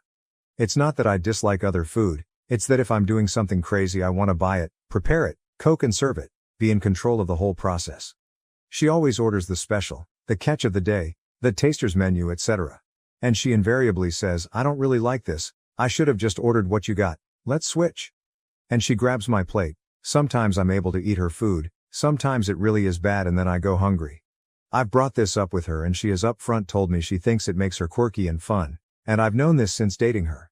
Last night we went to a sports bar after our league beach volleyball game and we're starving. I just wanted food so I ordered chicken tenders and fries.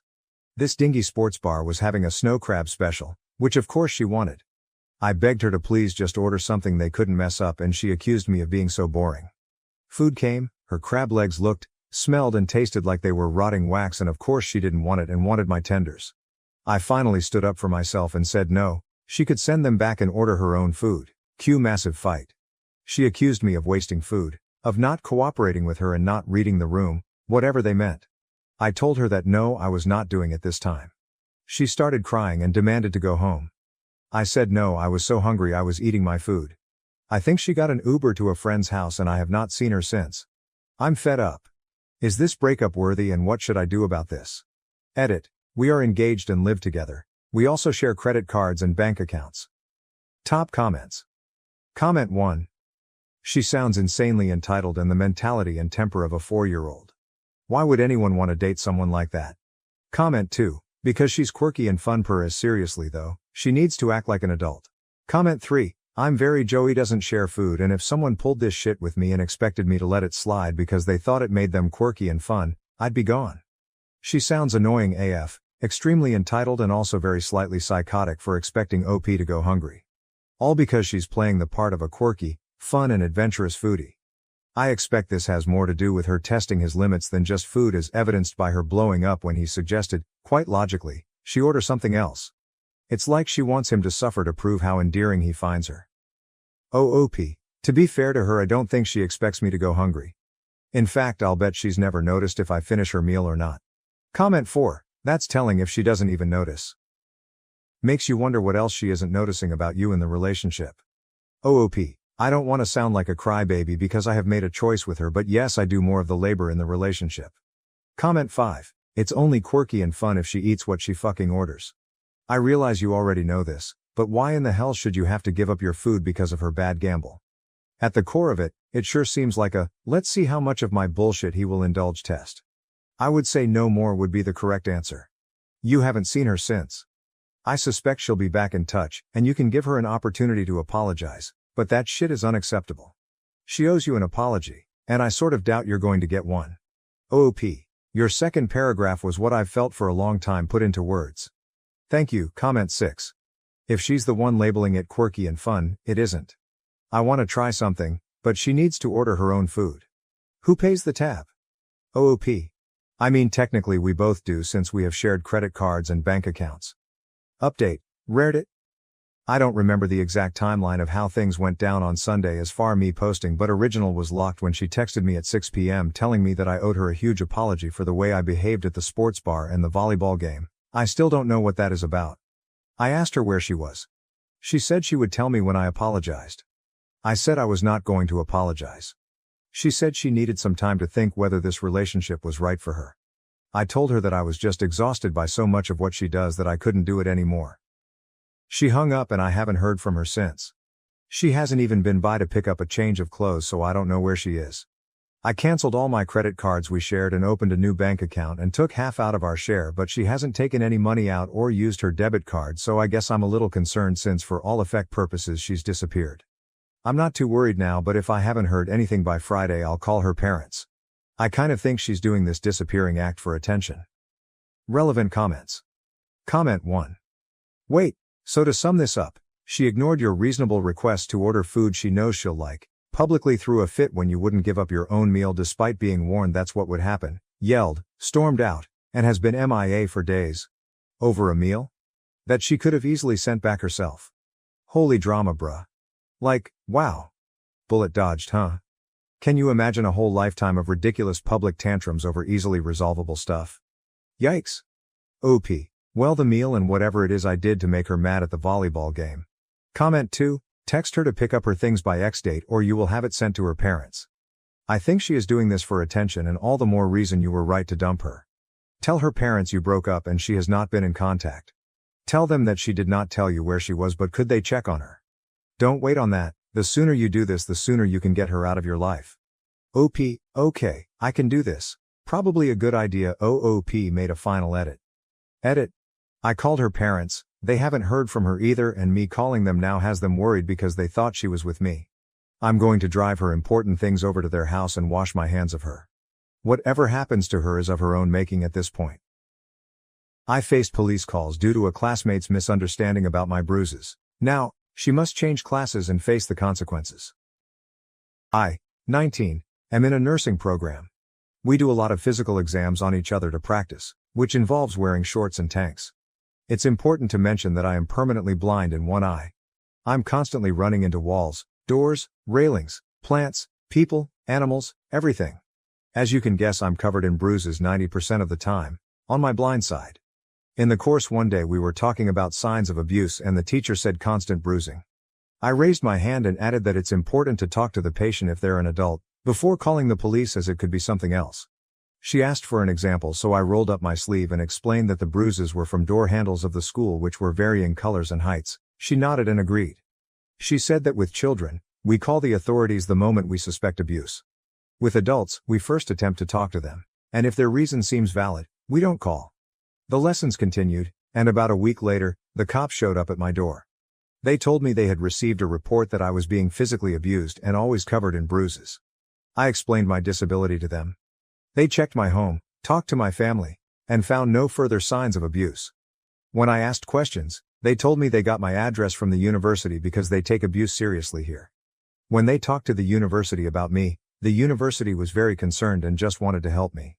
After the police left, I talked to some people at the university, including a psychologist, just so they could be sure I had no mental signs of abuse. Then life went on. Well, I was still coming in bruises every day, and one of my classmates came up to me. She told me our classmate Kay was telling people she was thinking about calling the police again because I'm still covered in bruises. I got my classmate's report written down, alongside a few others, and waited. Sure enough, police showed up again. Same song and dance, but this time I told the university that Kay was using the police to harass me and I wanted something done about it. The university decided the best course of action was to move her from my labs to the other ones so she couldn't see whether I was bruised or not. She's now told me I'm an asshole and that she was just trying to help me and I didn't need to mess up her whole university schedule. Relevant comments. Deleted user. She really didn't learn the lesson the class was taught. did she? A lesson she needs to understand if she's going to work in this job. If she'd done what the teacher taught, talk to the adult, then none of this would have happened. She brought this on herself. Comment 1. She was harassing you by carrying on calling the police.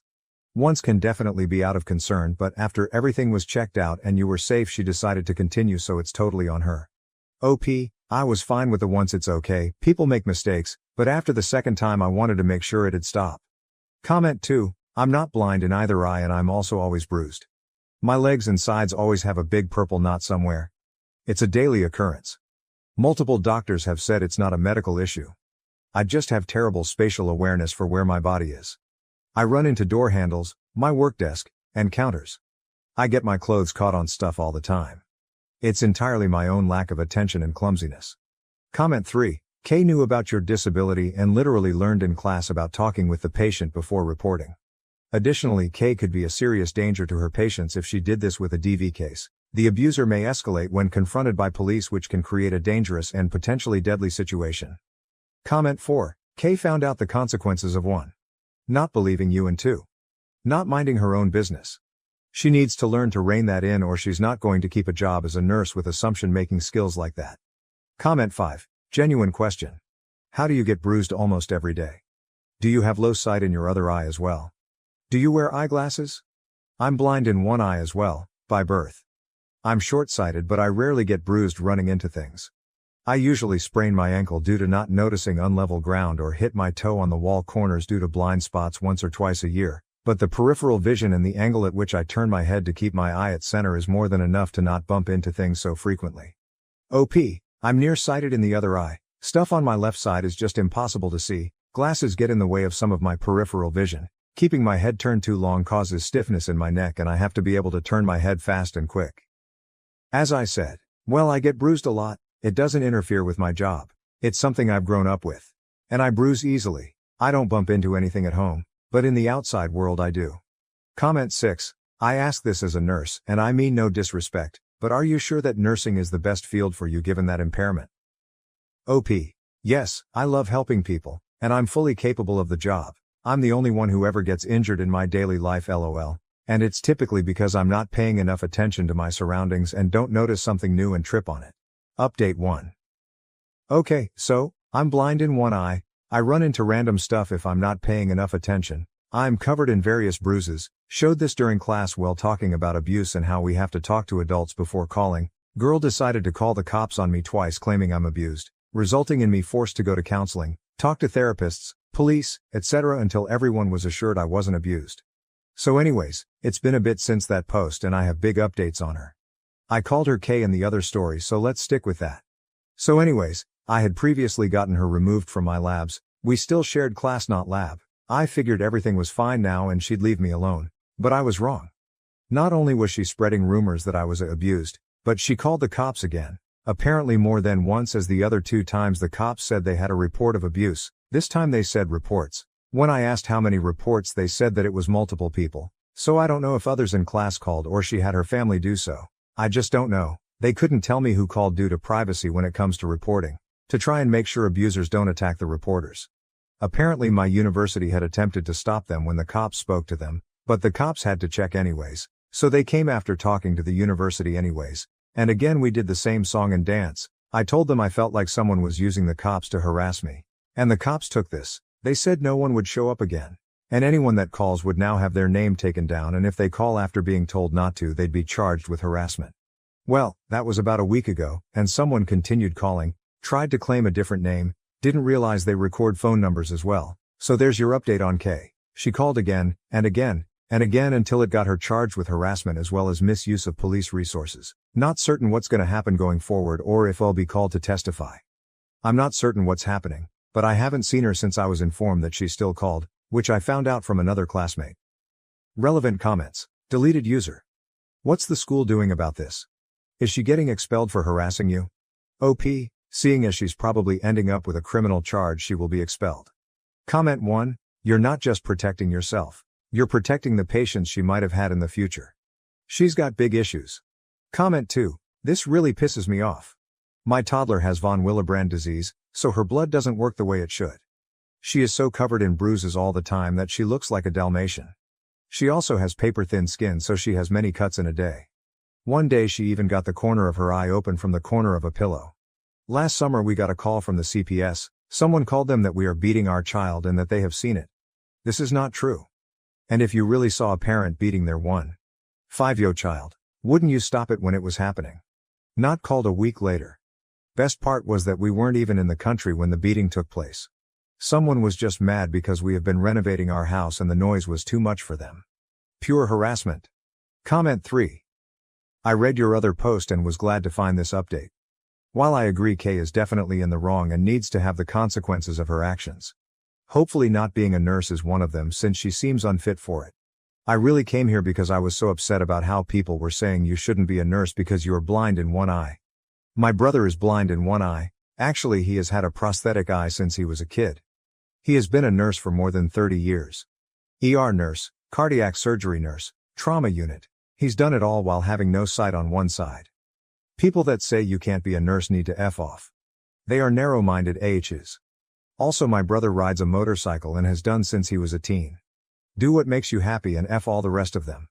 Good luck on your career. Update 2. I don't know exactly where to start with this post, but I kinda want to give this update because I'm hoping it's the last one. So I made my last post only 12 days ago and shit kinda went down. Now, I need to explain that quite a bit of this is secondhand, because I luckily avoided the crazies. So basically, Kay does not know where I live, knows the general town, but nothing else.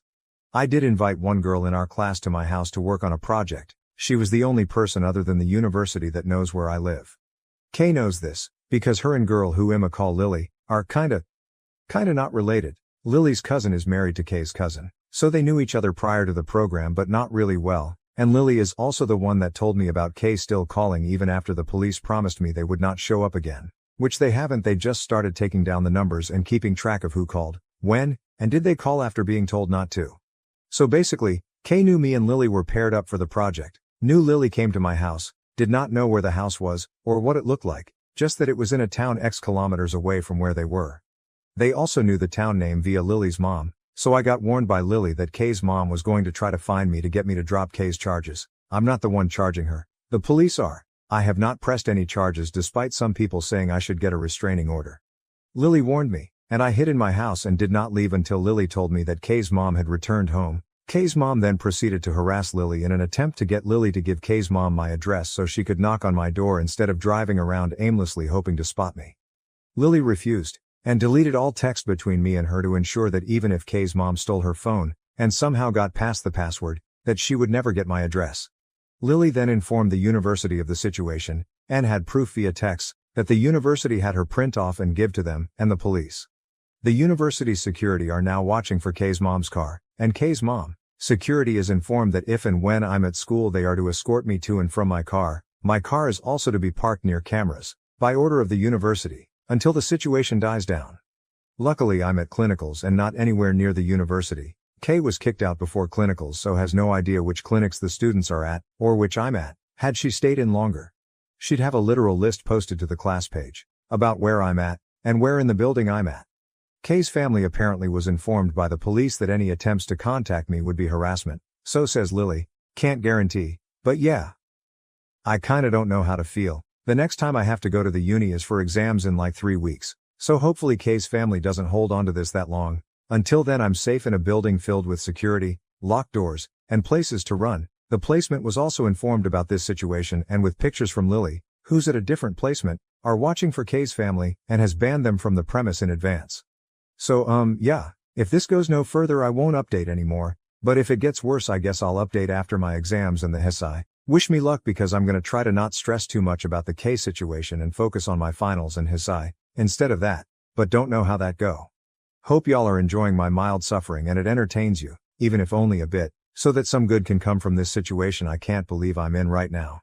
So, yeah, thanks again for the words of encouragement and kindness some of you showed me during this insanity. Wish Lily some luck as she's being bombarded by her family to give Kay's mom my address, phone number, etc. And doing her best to hold out on this while making sure her phone is never out of her sight on the off chance she leaves it open. Anyways, hopefully this is goodbye. If not, well, I'll see y'all in 3 weeks for another update. Relevant comments. Comment 1. I don't understand why there is so much drama from Kay and her family. Like what the heck is happening that they feel the need to harass you? Have you presented a restraining order? OP. Hi, I still don't feel a restraining order necessary as they really only keep people willing to listen away, and that's not really the case here. I plan to just avoid it, the police and courts handle it and forget it ever happened. Comment 2. This is going too far. What's wrong with that woman? And has her whole family gone insane? Not only are they harassing you but they're putting your family in danger. She's basically accusing them of abuse. It could damage their reputation but also put their job on the line depending on their fields.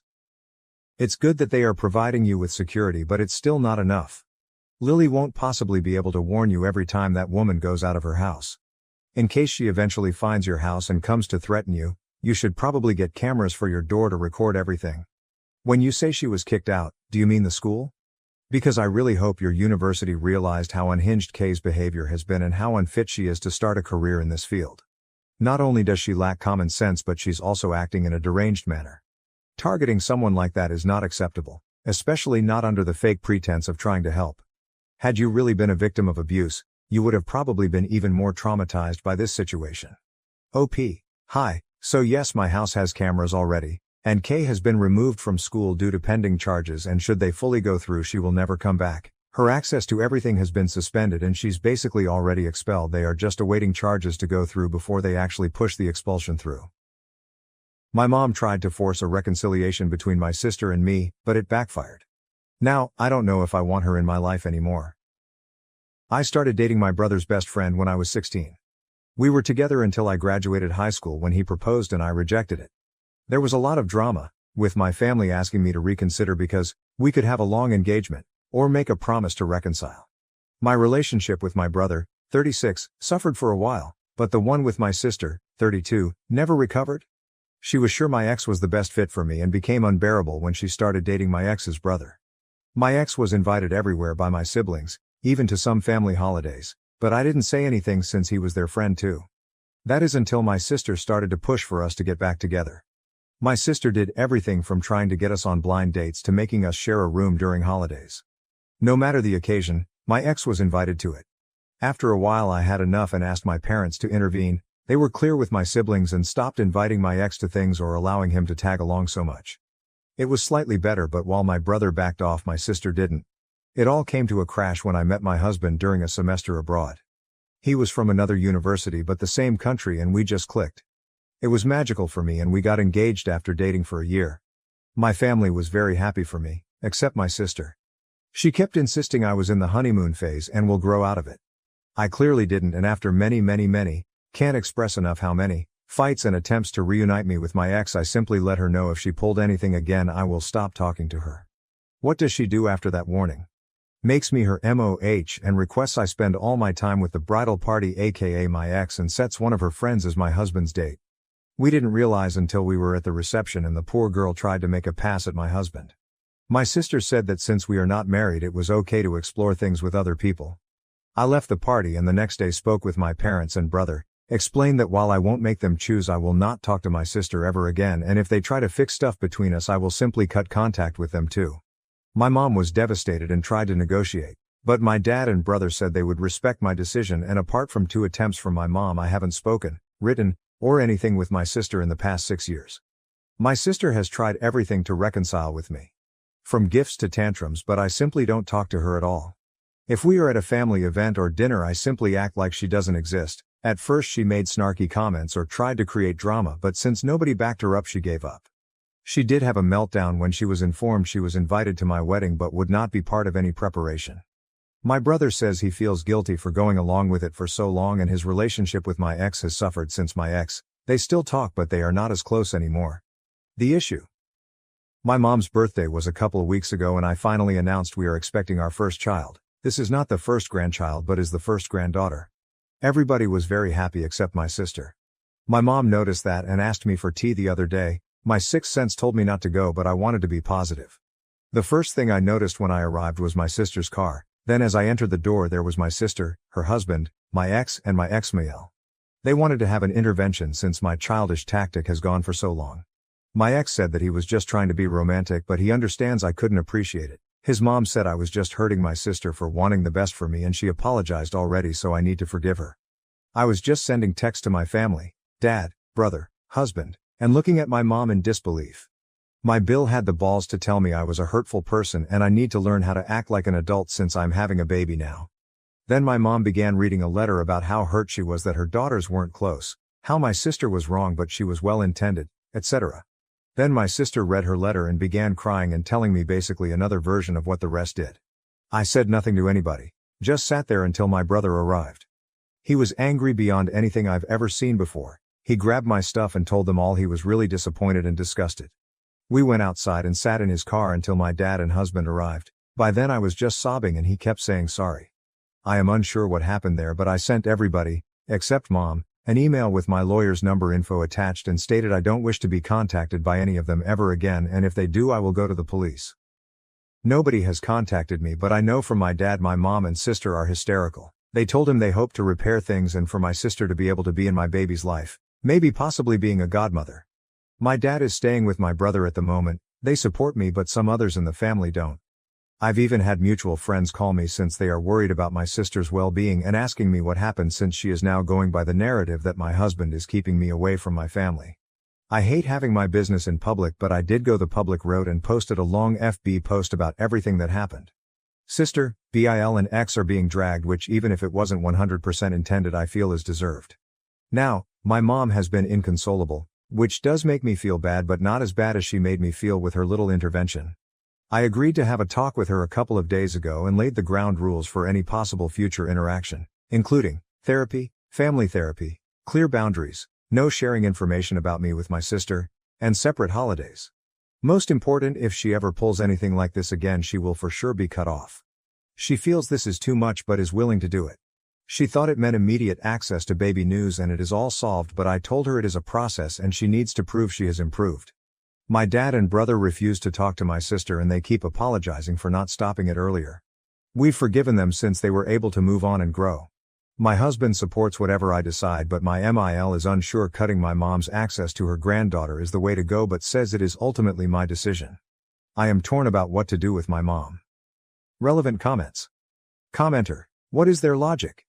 Like, now that you're pregnant, you should stop playing make-believe with your husband and realize your happiness ever after is with your ex. What about your baby? Your ex and his family are gonna accept her. OP, my sister claims she is not trying to get us together anymore but that I can't take away her chance to be an aunt. She says I'm a bad sister for being close with my SILs, who are amazing people. I obviously don't believe her. My issue is what to do with my mom. Commenter: she couldn't be your best friend without you dating your ex? OP, I wish I could tell you but I have no idea what her thought process is. My husband has the theory she is just mentally unwell. The ex. The most ridiculous and scary thing is he still has the mixtapes, CDs, I made him when we were dating. Those things are about 20 years old and he still holds on to them. Commenter: I'm kind of surprised your stalker ex, and yes I will call him that, is still in your brother's life. That said, hold firm with your mother. No timelines. She has to show she can stick to your rules. Sister needs to live with the consequences of her actions. OP. To be fair to my brother, he did start to cut him off when I told my parents I was very uncomfortable with my ex around all the time. I was living away for college but would visit my family during breaks. He also made a very big effort to make my husband feel welcome, which deteriorated his relationship with my ex even more because he felt betrayed by my brother. Nowadays my husband is one of my brother's closest friends and he only speaks with my ex when it is about our nephew or to not be rude. Commenter: you need to realize that your mom is supporting all of this. A big reason Big Sis is continuing this is because she knows your mom also thinks it's right. OP. This makes me very sad since my mom was always so nice to my husband and now I am re-evaluating their whole relationship. OP's background and culture: not Indian nor from a religious family. My parents were good, nice parents. They thought it was a romantic thing at the beginning but later realized it wasn't. They encouraged me to go to college and everything. Now I know my dad actually supported me and my mom might have just played along and have the same beliefs as my sister. My sister had this idea we would be best friends married to brothers. Update 1. The edit I wanted to post but couldn't. I want to thank you for the amount of support and advice so far. I want to give a little more info that is in my comments since there are too many for me to answer them all individually. My ex and I broke up when I was 18, he is 37 now. The reason for our breakup was that I didn't want to get married or engaged. My sister's insistence comes from the fixation of wanting the both of us to marry brothers and being best friends. My mom has always been so nice to my husband, but I am beginning to think it was all a facade, which makes me very sad. My ex has been with people since the breakup. He also has 2 kids with an ex, but he's never been married. My sister says that is a very romantic thing to do since he has only ever wanted to marry me. I should also mention his obsessive behavior is not only with me. I know from the grapevine he was very similar with the mother of his children, but now he is refocusing on me because my sister is encouraging it since she needs his help on getting back in my good graces so she can be a good aunt. My brother did start to cut him off when I told my parents I was very uncomfortable with my ex around all the time. I was living away for college but would visit my family during breaks. He also made a very big effort to make my husband feel welcome, which deteriorated his relationship with my ex even more because he felt betrayed by my brother. Nowadays my husband is one of my brother's closest friends and he only speak with my ex when it is about our nephew, sister's son, or to not be rude. Both my parents seem to be supportive of me not wanting to be around my ex so much, but I guess only my dad was in agreement. On the day of the tea party my mom told him she was making me my favorite tea and sweets, but he couldn't stay since we would have quality time together. My dad left to go hang with my uncle since he thought it was a nice sentiment from my mom. He's very pissed off. My husband tried very hard with my sister when they met, but now he just ignores her and believes she is mentally unwell. We don't know if she is or not, still there is no excuse for how she behaves. They invited the ex and his mom because they thought it would be good for me to face the root of my issues with my sister, or at least their official version. Also, we are not Indian, not really religious. My husband and I are from the same race. There is also no wealth disparity between my ex and my husband. If there is, it would be in favor of my husband. Lastly, my CLs, both my brother's wife and husband's sisters, are enraged about the situation. My husband and his sisters will be talking with their mom about her comment. My brother and his wife are considering going NC with my mom permanently. In the meanwhile they will not allow her to see my nephews for a bit. The more I read, the more I think I might have to go NC with my mom for the sake of my kid. My husband is heartbroken to think all their interactions were fake, but says he is even more enraged she made me cry and doubt I was a good person. I realize there are still countless conversations to have with my family about my mom, but I will definitely be going for a restraining order against my sister and the ex. The proper semi-update, the state of my family so far. I had a conversation with my mother, but she insists she knew best. I am a bad person and she will be getting grandparents' rights or even custody. I don't know what she said, but I still panicked, so we sent her a letter about it. My dad moved out definitely. He told her that he could not sign on to her terrorizing his kid. My brother and his wife also decided to go to NC. I know it seems very sudden, but I think I understood the level of despair I had after the intervention. My husband told them afterward they had to think very well about what they appreciated and to be kind and receptive to everything, but would not raise a kid on a toxic environment. Reason 3271637 Why I love my husband. My husband is very heartbroken about my mom and her fakeness. He says she will never get anything from him. That is as much as revenge goes here. My husband and sisters talked to my MIL about her comment and made her understand why it was very out of it, as many of you assumed she is a very loving mom, from a loving family. My dad and brother keep apologizing for any role they played in this. My dad can't believe it went to this point. He says it is still surreal for him. Regardless, they support me no matter what and say they are willing to help me fight whatever ridiculous fight my mom or sister put up. Update 2. I want to thank the lovely messages and encouraging words. I decided to post it here so it wouldn't be deleted like the original was. Things are great and horrible at the same time, but I'm trying to remain positive about everything. My brother and his wife sat my nephews down and explained that grandma was ill and tried to hurt Auntie Diamond and the little cousin. They explained grandma would not be part of their lives anymore, but that doesn't mean she doesn't love them. It was really hard, but the kids are smart. They were also told another aunt is no longer in their life, but they don't care because they dislike her. Not because of me alone, simply because she is not exactly great with them either. My mom lost it when she was informed and started claiming she had rights and she will get to see her grandchildren. My dad is looking for a permanent place but will stay with us until January, mainly due to my brother's MIL coming to visit and us having the space. He is really sad. Has called divorce lawyers already, moved bank stuff, etc. He has been getting countless emails, messages and calls from my mom, but he doesn't reply to anything. The lawyer told him to not block her right now. He considered maybe forgiving her, but I got a huge spike in my blood pressure a couple days after my last post here, because she decided to come to my place with my sister. My sister had never been to my home. My mom knew I didn't want her there, but I guess that doesn't matter anymore. The cleaning lady let them in since she knows my mom and I haven't had the time to inform her she was not allowed to come in anymore. I was just coming from some errands and I saw the car. This time I didn't get in. I called all of my relatives and my husband's sister, was the one closer to me. She confronted them and told them either they leave or I call the police on them for trespassing. They left and I started feeling bad. We went to the doctor and they told me all the excitement was not good and I need to start relaxing or it would hurt the baby. My dad went home with my brother, uncle and my husband and took every single thing he could think of. My husband says my sister was there too and she kept screaming at him that he destroyed her family. My dad told my mom and sister they almost killed the baby and he also doesn't want to talk to any of them again. My sister kept sending messages to my brother, begging for help but it did not happen. I am devastated and very sad for my nephew since he is losing so much of his family because his mother has some wacky ideas but it is what it is. As per the custody and grandparent rights my mom wants to throw around so much, my lawyer sent her a letter stating she caused harm to my health and the baby and if she keeps harassing me it will become an official legal matter. My brother also sent her a letter accusing her of harassing me. Both, mom and sister, have refused to go to therapy. They might be mentally ill but with all of this coming to light it is obvious they have been in agreement for a long time. I will focus on spending the holidays with my family, being healthy and going to therapy. Update 3. Hi, I've received some requests for an update and had a little time so decided it could be a good fit.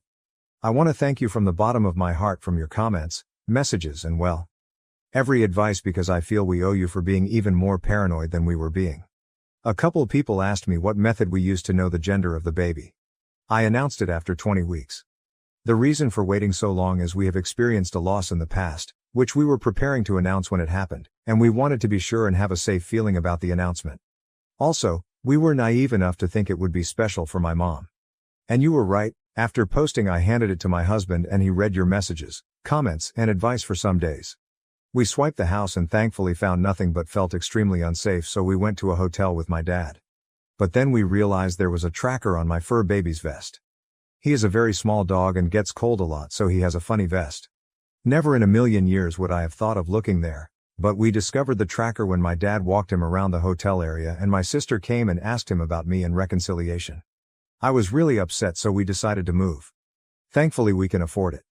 We are renting at the moment and also renting out our place so it is not just empty. I used to love that house but now I feel it is ruined and tainted somehow. Sadly, my parents' house feels the same and not only for me. We all, brother, husband, dad, and even my husband's family, changed our numbers, got new electronics and notified employers, friends and police. We also started therapy and family therapy. My dad and brother feel extreme guilt over the situation even if I've truly forgiven them but we are healing as a unit. My sister and mom insist they are not wrong and they don't need therapy. My dad made a new will in which my sister's son gets a trust fund and some inheritance but my sister gets a token amount. He is truly done with her. I was feeling bad for her but I decided to focus my energy on my baby. She is here and we are blessed. It is not the experience I thought of since my mom is not around me anymore but so many friends and family members have truly surprised us.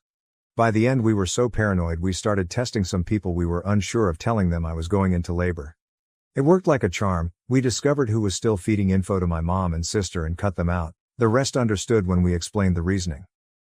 My ex, whom my friends now call Bates, went around saying the baby was his cause. We've been having a torrid affair due to my undying love for him. Nobody believes him anymore, but it made my husband contact Bates's employer and tell him about all the craziness. Long story short, he was put on a suspension pending internal reviewing. I am almost positive he will be fired since they have asked us for more and more info and they seem really apologetic.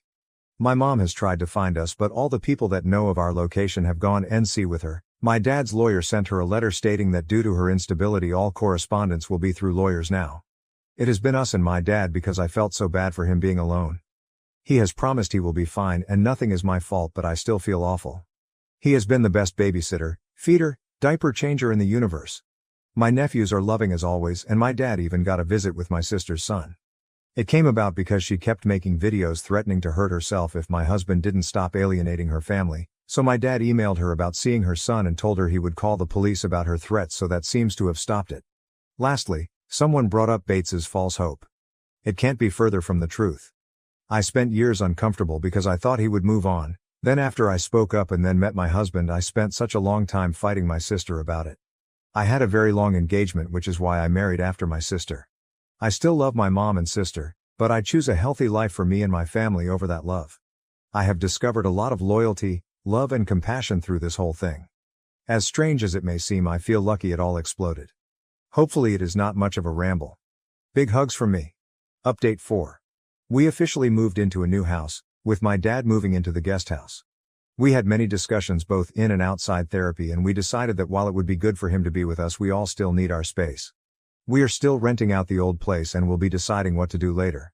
My dad has the grandchildren all together about 3 times a week now. He still has to see my sister's kid separately since she refused to let him take the kid unless she knew where he lived, which to be fair is a normal thing, but considering she is crazy, we don't want her close. My mom complained to the lawyers about how unfair it is. My dad still gets to see all grandchildren, but there is nothing she can do about it. About a month ago my dad told me he had a confession and my stomach started hurting. Dear reader, he pays for my nephew's, sister's kids' schooling and babysitting, which is why she still allows him to see him. He felt so guilty for hiding it and didn't want to keep secrets. I assured him it was nothing wrong and to please don't feel bad. On Mother's Day, my dad got an email with a link to an Instagram account in which they made a sad video about my mom and how most of her family has abandoned her and how much of a saint my sister is for being there for her. It was really pathetic and enraged me, but I just sent it to the lawyer. Dad officially filed for divorce in May and the process is still ongoing. My mom insists he is wrong, but my dad said he'd rather drink bleach than go back to her, so I think that is final. My brother and husband took my dad out for Father's Day and had a blast. My sister posted many things that day, but they managed to block my dad from even learning about it because we wanted him to enjoy it.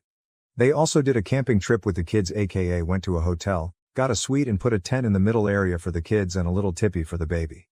Honestly, having a baby is one of the best things that have happened to me, and seeing my husband being the amazing father I knew he would be makes me so happy. It is tiring, but we have so much support. I feel grateful beyond anything because I have my rocks on my side. My SILs and I now get to have a little calendar on sharing things. All the kids get to do things that are age appropriate, and if they want to. We want to let them all know they do not need to hang out with people they dislike and their voices matter. Right now they are all obsessed with baby and say they are her protectors. And we get little get-togethers, brunch, etc. Honestly, having family time is now a pleasure and not a headache without my sister there. I know it is wrong to say, but she just sucks the positivity out of the room. My MIL also loves having time with the baby and stays in the guest room about once a week. She asked politely and said she didn't want to take the baby for sleepovers or anything. I feel respected and heard by her, and yes, have broken down sometimes because I miss my mom a lot. I miss the mom I had or thought I had, not the one that told me I would be a terrible mother or was a hateful woman. My therapist says it's a marathon and to focus on the good. Speaking about good, Bates was terminated. Not only that, but his reputation in his industry was not only damaged but nuclear level damaged. So was his brother's, but because Bill is not in an industry that cares as much about reputation, he still has his job as far as I know. Bates sent me a 12-page, double-sided, seemingly single-space letter about how hurt he is. I am denying him what's his, and my husband is so threatened by him that he had to go and destroy him professionally because he would not be able to destroy anything else. I said it seemed because I didn't read it, my lawyer did and gave me a summary. I also heard from the grapevine, no, I don't ask people, they just tell me since they know he is stalking me, that the mother of his children moved and he didn't even care and said it was for the best. This man doesn't even care about his kids and wants to play with baby and me. Sadly, he won't be homeless or anything because mommy already let him move back in with her, so I doubt he will learn anything from this. Not the flashiest of updates, but just what is. Oh, and my husband burnt or donated every single item given to him by my mom or my parents with my dad's blessing. He says life is too short to give her space in his life even with memories. Relevant comments. Commenter, I am really glad you are coming through all that with the good bits of your family very intact. I don't really get the firing part. I get Bates is a bad dude, but has he ever done anything that has relevance or a connection to his work? OP. Without giving up his industry, it is a very close-knit one, and when you get a bad reputation it sunks you. He was thought of as a nice but distant nice feminist single dad before this. He even told some co-workers I was with him for longer than we were. Commenter. I am reading your full post from the best of Reddit at 1:30 a.m. from my home in India, and I have respect and sorry for what you've faced, and I hope your child grows to be healthy and nice as you both. Also, I hope this whole fiasco is over soon and you can be back with your mother after her ex-fantasy is over. Respect for you. Keep fighting, OP. That is a lovely sentiment, but I will never talk to my mom again. I miss her a lot. I cry a lot. She is not the person I thought she was, and the baby deserves the best family we can get, and my mom is not part of it. It breaks my heart, but I need to protect the baby.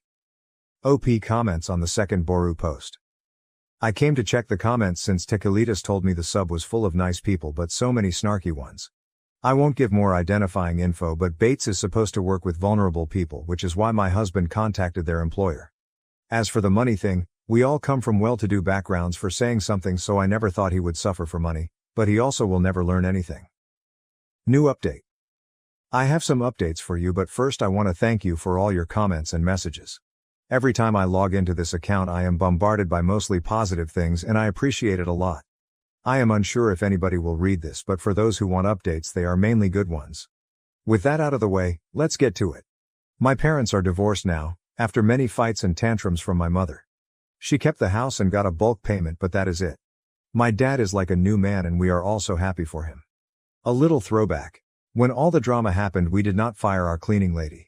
This is a woman that had been helping my husband's family for decades and I was very stressed out about her being out of work because of what my crazy family did. Also, we are not slobs and she is not polishing floors on her knees or anything like that. In any case, my dad spoke with her and told her she was on paid vacation and until we had a new house to please wait for us if she wanted, but she was absolutely not fired. She was really happy about it and so was her family. My dad started to get food and stuff from them from time to time because they were so thankful about what he was doing for them. Well, she has a sister, who owns her own nail salon, and my dad is dating her now. She is a very lovely woman and has grown children, so she understands the dynamics happening sometimes. He has been very clear he is not moving or marrying and she is pleased with that because she likes her independence. My mother nearly had a stroke when she heard about his new relationship and kept saying it was a late midlife crisis and he had to resort to being a sugar daddy. This is obviously what I heard because I don't have any contact with her. But last I heard she is having a hard time. She is struggling because she was never good at budgeting and relied on my dad to put a stop on ridiculous purchases. My sister is also struggling because my dad is not helping her with money anymore. You'll see, he was willing to keep helping for the sake of my nephew, but then things got very rough. My nephew started calling my kid an affair baby, how she is not with her real dad, called my other nephews delusional, and during a birthday party he even pushed one of my nephews on my husband's side saying they were not my kid's cousins, only he was. The kids were perplexed and so confused but immediately told an adult about it. My dad spoke with him but he kept repeating it. He spoke with my sister and she said she could do nothing to prevent a kid from telling the truth, and didn't all kids always tell the truth? He told her until there is a chance he is cutting them off. She panicked and cried, but she is also super stubborn, so now my nephew goes to public school because my husband made my dad cut them off. Bates, well, he is still unemployed. I know I was cryptic about it, but he was in an industry related to vulnerable women and some of it related to stalking. Irony much, that's why he was fired. The organization he was in didn't want this to splash on them. I have received 2 more very long handwritten rambling letters from him, and since he only has my lawyer's address, guess who has the honor of receiving, reading and file those ramblings? I love my lawyer and he is a champ. Apart from that and the gossip, I have not had bad issues related to him except for one. I was at the grocery store and a random woman came over to ask if my kid was Bates's baby. I was speechless and shocked. I asked her what she was on and she said he has a photo of us on his profile and I should be ashamed of myself for hurting such a good man. Turns out he is still going by the narrative my kid is his and I loved him so much. That is all old news, but at the end what shocked me the most was the pic comment. This is not a photo that has been public or anything like that. It was sent to a family group once and that is it. I told my husband immediately and he was enraged but composed, so we decided to smoke out the rat. Long story short, it was my dad's 2 sisters feeding info to my mom. My dad was so disappointed but also had no doubts cutting them off. They are still begging him to talk to them again. My brother and his family are doing great. We see them a lot and have been on some family holidays since the last update. They are also in NC with my mom and sister. My SIL is actually super happy about it because it turns out she was not a fan of our mom but kept the peace. My in-laws keep being lovely as well. We allow Mill overnight babysitting now too and she is over the moon with it. Sometimes she has all her grandchildren under the same roof and they are all delighted to be with her. She is a former flight attendant, so their favorite game is to pretend to be an airplane. Overall they love her and we know she is good without kids, so we do not worry. She had to make her socials private because my mom kept stalking her. I am sure she is extremely jealous, but she made her own bed. Lastly, my husband keeps me sane whenever little things come up. We are thinking if we should have another baby or maybe adopt one. We are still undecided. We have a great support system and the privilege to have these conversations. I still miss my mom a lot. I sometimes cry when I realize there are milestones I can no longer share with her, but she is a bad person and the safety of my family matters more. Last fun fact, this Father's Day they actually went camping. It went great apart from the mosquito bites and some ill-placed sunburns. Relevant comments. Could Bates ask for a paternity test? Report the photo. We already did a paternity test, not with Bates but with my husband. We never ever had doubts obviously, but my lawyer suggested having it done in case he claimed it. The photo incident was a while back and we already took it off his Facebook page. I didn't want to go further because I don't want to see him again. Editor's note. Well aware I wrote the wrong years when labeling, was focused more on trying to get the time between posts correct. That's fixed now, thanks to those of you who were polite about it. I fell in love with a married man while engaged to my fiancé of 6 years. Now I regret it and am trying to reconnect with my fiancé. We have been together 6 years now, and during the 3rd year of our relationship I cheated on him with a close family friend. I had started taking him for granted and it became easy to cheat because I didn't value the relationship. He broke up with me and we were split for months, and the times I was single I realized he is a great BF. I begged for him back and he took me back, but I had to promise to never speak to the guy again. I'm happy to say I never cheated since then and haven't been tempted at all. I understand how great of a partner I have. That being said, the guy I cheated on was a close family friend and recently I rekindled our friendship behind his back. Nothing romantic. Have you ever met someone who is a terrible partner but a great friend? That's him. I hated the fact that I let a stupid mishap ruin our friendship. My fiancé found out and was angry. I apologized and we talked and he needed space. He sent me a text of his demands to continue the relationship and I copied and pasted it. His text. After doing some thinking, I can't trust you. Whether it was platonic or not, this is the 2nd time that I know of where I have violated my trust.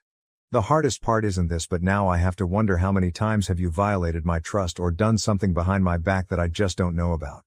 You claim this is it, but how can I believe you? I love you and want to work on this relationship, but it's going to require a lot from you. We are postponing our wedding indefinitely. When we first got back together it took 10 months before I felt secure in the relationship again. I have no idea how long it will take to feel secure again. Eli, I changed the name, will be blocked on everything and you're to never speak to him again. This now includes family events. If you know he will be there, do not attend. If you didn't know and he attends, you are to ignore him. I have unrestricted access to phones, social media, emails, etc. Every password I want to know for any device you have. No hanging out with male friends alone. You are to be home by 1 if you do go out with your homegirls. There will be more, but these are my demands and they aren't up for discussion. If you aren't willing to do it, then the relationship is over. Take your time to think about it. End of text. I called him but he said he's not arguing with me about it and won't call him back until I decide what I want to do. I feel that this is extremely harsh considering the fact I didn't cheat this time. Ever since we got back together I never cheated on him. OP believes that the punishment is too far. I think I was wrong. But I feel that the punishment doesn't fit the crime. I made a horrible mistake years ago. Being friends with someone doesn't equal sign cheating. Even though I was wrong for going behind his back. OP is convinced to follow her BF's rules. Okay, I'll do it. I just needed to make sure he wasn't going too far, but if this is what it takes to rebuild his trust. When commenters say that OP is on her way to cheat on her BF again, she claims, "You don't think I'll follow his rules?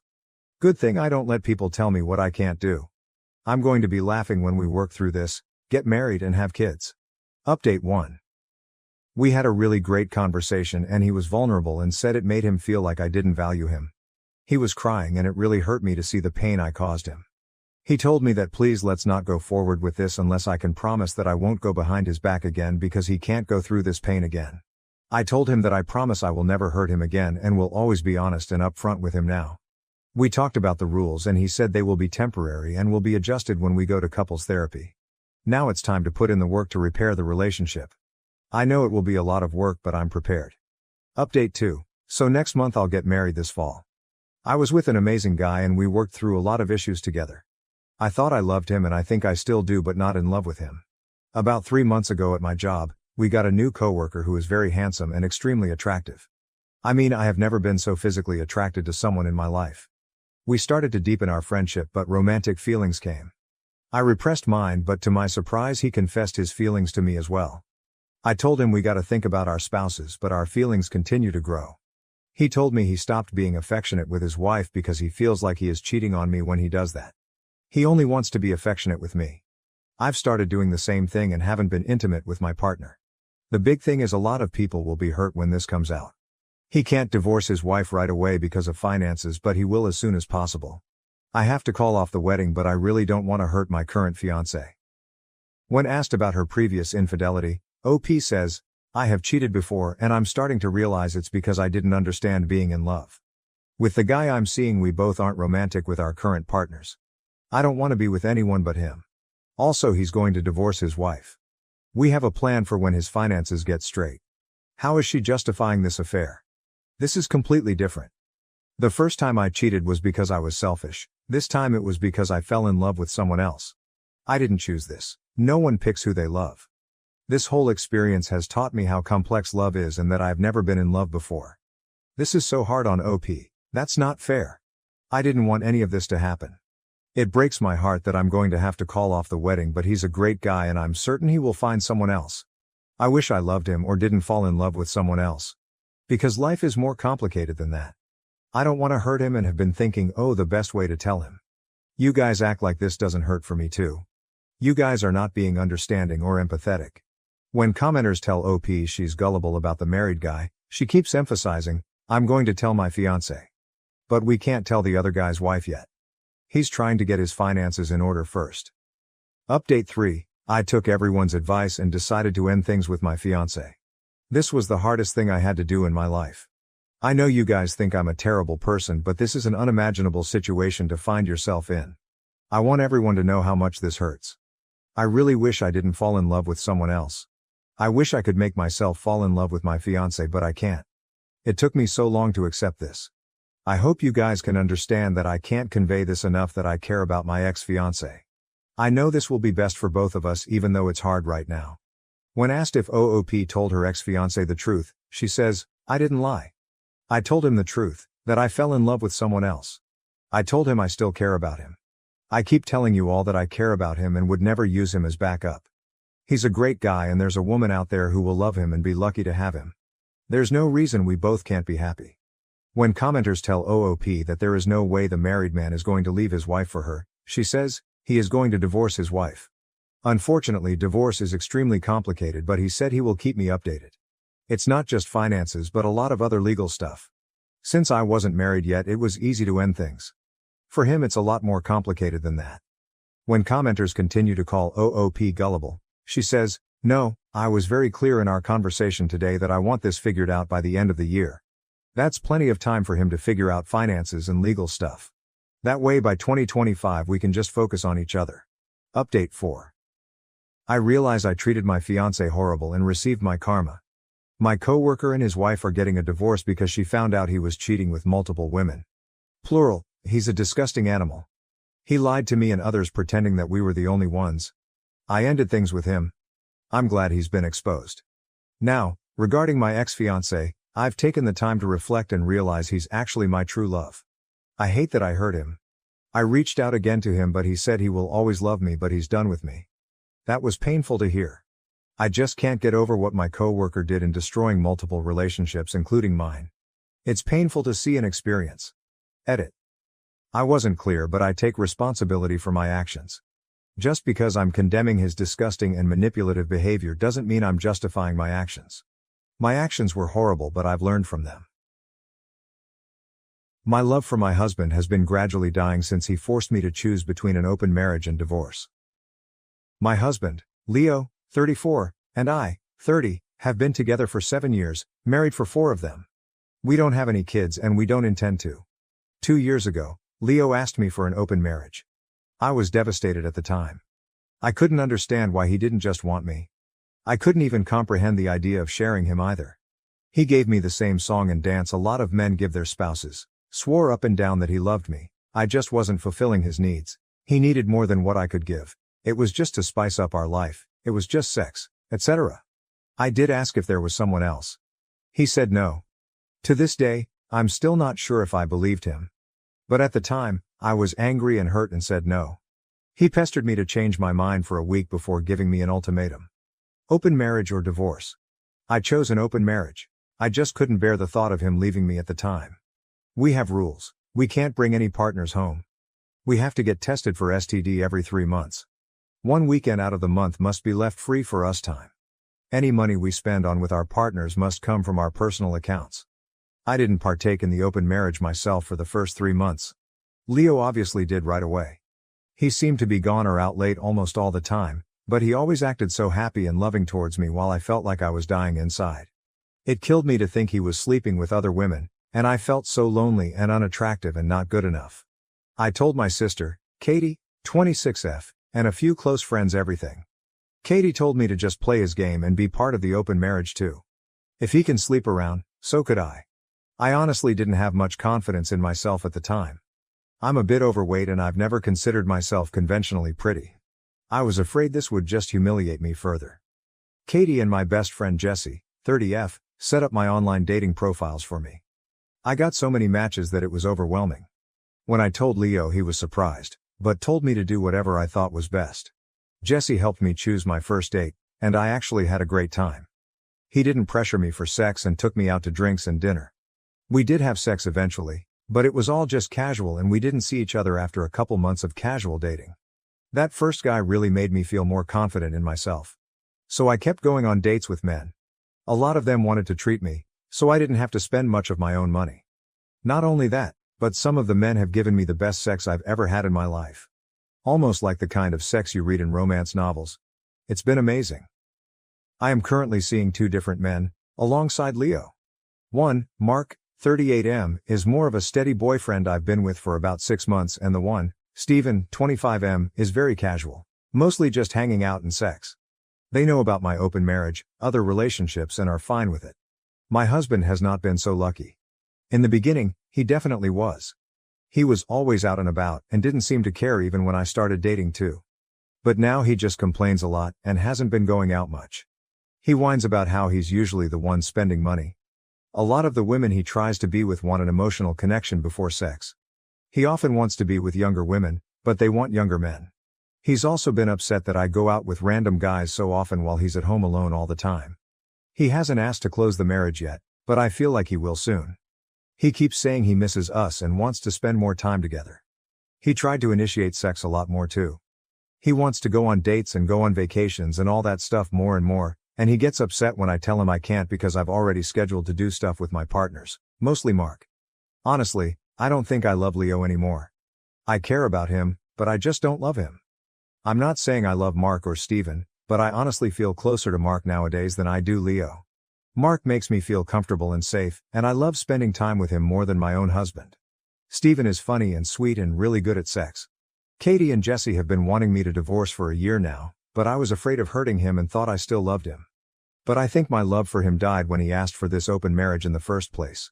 Seeing him get all pissy about it now just because he's not benefiting from it is also a turnoff for me too. But I don't know if divorce is the best option. I still care about him and I still don't want to hurt him. Maybe if he finally asks to close the marriage, we can talk about it then. Relevant comments. Comment 1, divorce. You're happier without him. He would only want to close the marriage because he can't get laid, not that he only loves you. OP. We've just been together for so long that the idea of him not being there feels weird. Which sounds stupid since I have 2 other partners, so it's not like I'll be lonely. But Leo was a part of my life for so long that for him to not be there just doesn't feel right. But you're probably right. OP on her husband dismissing her feelings regarding the open marriage. OP, I really do think Leo does love me, in his own way. Even when he was more active in the open marriage, he still made time for me and still did a lot with him. For me. But you're probably right on the divorce. Comment 2, part of the issue is the main relationship is supposed to be the important one, so the whole 1 weekend a month for us time wasn't enough. OP, I actually did argue that in the beginning, but he insisted that he needed to keep his weekends free. He did spend a lot of time at home during the weekdays, so in his mind, that made up for it. Comment 3. What if he finds evidence of your open marriage and frames you as a cheater and then brings you to the cleaners? At this point, I wouldn't trust Leo. What you're experiencing is normalcy. You're used to his presence in your life. But how long are you going to live like this? OP. Jessie had the same train of thought of you and actually took screenshots of his dating profiles during the beginning of the open marriage. She also told me to save screenshots of any texts we had about the open marriage. I don't think Leo would do that, but I also didn't think he'd ever ask for an open marriage, so what do I know? Update 1. Hi everyone. I got so many comments and messages on my last post, which got deleted for some reason, that I was a bit overwhelmed. Especially when a lot of you kept saying the same thing, divorce, divorce, divorce. But the thing is, I think a part of me still loves my husband. I know in my last post that I didn't think I loved him anymore, but I can't just forget about the things that I do love. I love when he sings in the shower. I love when he laughs so hard he snorts. I love when he kisses my forehead when I've had a bad day. I love when he holds my hand when he watch TV together. Leo has done a lot of shitty things, but he really isn't the big asshole people think. Maybe that was my fault. But even if I do still love him, I'm not in love with him anymore. I don't think I have been for a while. I care about him, a part of me does still love him, but you all were right. I should have just divorced him when he gave me that ultimatum in the first place. This past Saturday, we had the big talk. I initiated it, but he didn't seem too surprised. I just told him that I noticed he didn't seem to like me going out with Mark or Steven and asked if there was a problem. He said there was. But he didn't ask me to close the marriage. He just asked me if I still loved him. I said something like, not like I used to. He broke down crying, which made me cry. I guess he had known for a while that I wasn't in love anymore, but he had hoped he could win me back if he funneled all of his energy into me. I was honest and told him that during those first 3 months of our open marriage, I think my love for him died and I just couldn't get it back. I did tell him that I still cared about him and that I did love him, but it's not the same as it was. He asked if I loved Mark or Steven, and I said no. I like being with them and I care about them a lot, but I can't say I'm in love with either of them. I also finally asked him why he wanted the open marriage in the first place. A lot of you in the comments said he already had someone lined up and you were right. He had someone at work he was interested in and she wanted him too. The open marriage was just to get permission. He honestly never expected me to also get my own partners because of how unconfident I was, but he didn't want to stop me either because he thought nothing would come of it. He didn't really like me seeing other men, but he knew it wouldn't have been fair to tell me no when I gave him permission first. I guess Mark and Steven made him insecure because I was spending so much time with them on a regular basis. The open marriage was just sex on the side for him. He only did hookups and they never lasted long. He genuinely always just loved me. But he thought I was falling in love with my partners and he was losing me and wanted to win me back. We cried a lot and talked a lot. We've decided to get a divorce. Since the house is in his name, I'm going to move out and live with Katie for a while. He told me I didn't have to and I could stay until the divorce was finalized, but I just can't. It's too hard to even look at him sometimes. I don't know how I feel, to be honest. I thought I would be relieved or sad, but I'm just tired. I wish I could have been like you all wanted me to be, clapping back or being sarcastic and snarky or rubbing it in his face, but I don't feel like I've won anything. I just feel lost. Relevant comments. Comment 1. I'm wondering if maybe the other woman ended it so now he was back to what he was comfortable with, his wife. He went and had his fun and when that died out, he was not left with a wife waiting for him at home. OP. He and his coworker were only sleeping together for maybe a month. She fulfilled his kinks that I never liked indulging in. That's why he was with most of his partners, because I wasn't interested in his kinks.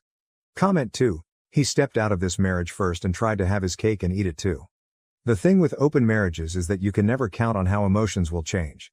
Sex is a very intimate action and many people will develop emotional connections, those connections come at a price. He placed a bet and he lost. At least he's man enough to acknowledge it and own up to it. There is no easy answer. OP, I wish you healing OP. Thank you. Leo just thought the open marriage would be a way for him to get all of his kinks he couldn't do with me, because I wasn't into it. He knew how unconfident I was, which wasn't because of him. A lot of people seem to think that he eroded my self-esteem but he didn't. We can thank my mother for that, but that's a whole other can of worms, so he never expected me to partake in the open marriage either. Comment 3. So he never expected me to partake in the open marriage either. So basically while he asked for a mutually open marriage he expected it to be only his side open and then got hurt that reality didn't meet his expectations. OP, Leo admitted that he did only expect his side to be open. He was never going to stop me from opening my side, but like I said, he didn't think I would. TBH, I don't think I would have either if it wasn't for Jesse and Katie pushing me and making profiles for me. My stepdaughter passed away 4 weeks ago and I caught my husband and his ex-wife together in our bed. My stepdaughter Becca, 14, died 4 weeks ago. I've been in her life since she was 7 years old. We were extremely close. My husband Derek, 40, his ex-wife Sam, 38, and I, 35, get along very well. There has never been an issue in the 7 years that I've been with Derek. Sam has always been kind to me. She didn't even care that Becca called me mom too. Right after Becca's passing, Sam had so much anxiety and depression that she was unable to be by herself. She has no family besides us, so we invited her to stay with us. Sam hardly leaves the house. She mostly just sleeps in Becca's room, which is completely understandable. I always tell her that I'm here if she needs me and that I want her to take her time grieving and that there is no pressure to go back to her home. Today I needed to run some errands, so I asked Sam if she'd like to join me to get out of the house a little bit, but she declined and said she'd rather just stay at the house and sleep. I told Derek that I was leaving and that I would be back in 2-ish hours. He works from home. I also told him to check on Sam every once in a while, and maybe try getting her to eat something. After stopping at the post office, I realized I forgot my library book that I needed to return, so I went back home to get it. As soon as I walked in the door, I heard moaning coming from mine and Derek's bedroom. I immediately knew what was happening. And my heart completely broke at that moment. I wasn't completely sure what to do, but I ended up deciding to confront them, so I walked to the bedroom and opened the door and began yelling at them both. Sam started having an anxiety attack and ran to the bathroom while Derek kept apologizing profusely. I asked him what the hell was happening. He told me that he made himself and Sam some lunch and they began talking about Becca, and shared some memories. And then Sam ended up kissing him and he didn't pull back, and then it ended with them in our bed. They're begging me to understand that it was just grief that caused them to become intimate and that they both made a mistake. I don't know what to do. I love this man. And I love Sam. I'm heartbroken that they did this to me and put me in this position. I feel so stuck. Relevant comments. Comment 1. That would be hard for me. I understand grieving, but how is this excusing cheating? What happens next time he is sad? Edit. I misspoke when I said sad. Obviously this is something beyond devastating. I still don't think it can be used as an excuse. OP. I don't want to excuse his cheating. I think I want to divorce him, but I'm anxious about doing it right after we lost Becca. Comment 2. Probably together. Do you both own the home? If it's in your name, change the locks. Stay strong and don't listen to his excuses. I am so sorry this happened to you during such a difficult time. OP. Exactly what I was thinking if I'm being honest. And yes, we both own it.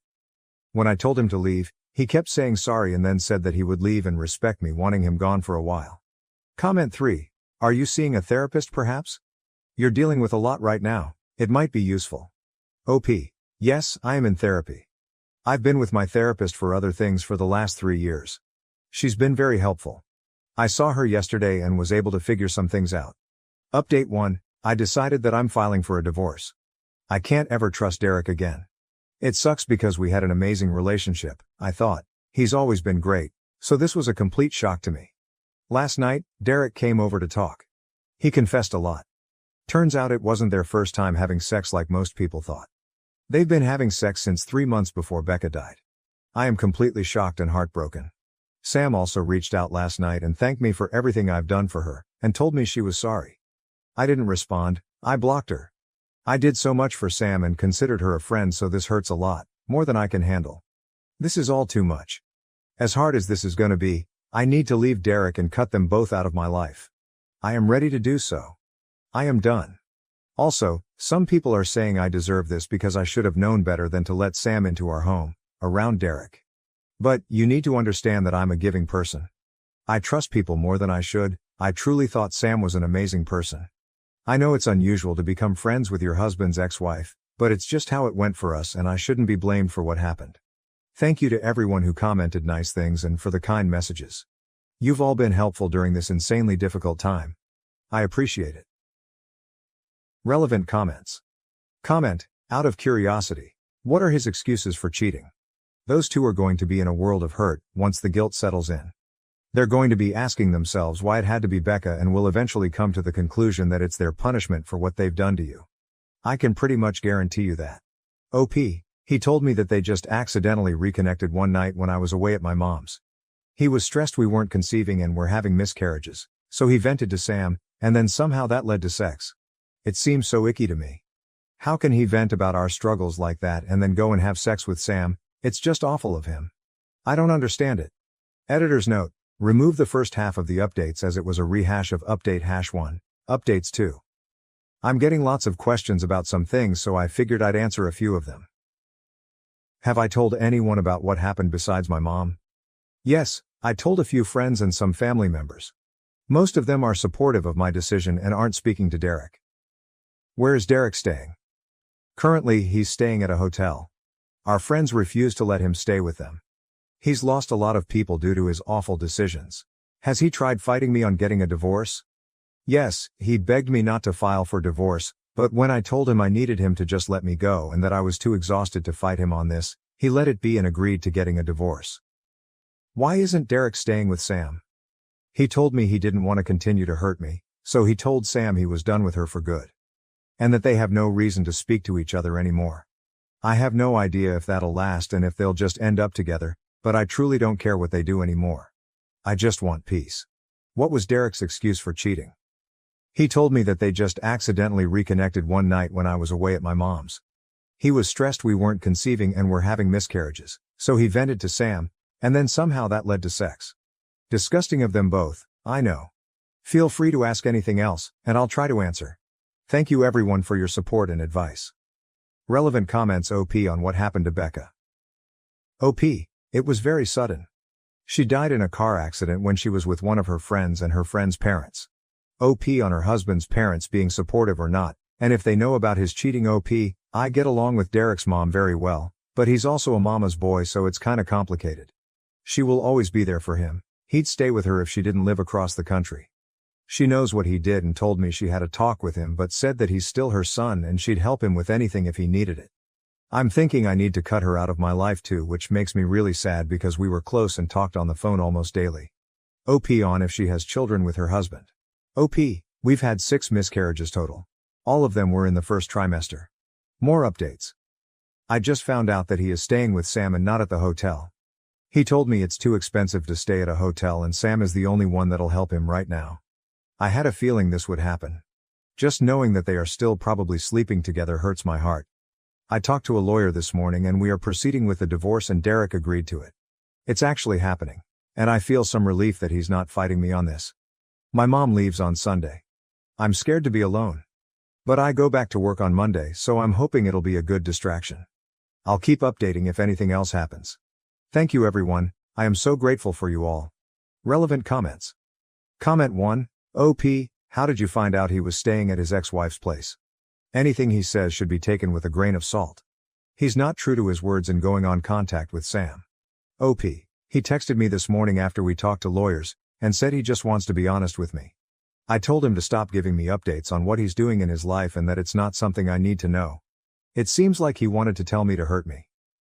OP on how she is doing. OP, thank you, I'm doing a little better today. My mom and I went on some nature walks and went out into the garden this afternoon, that helped.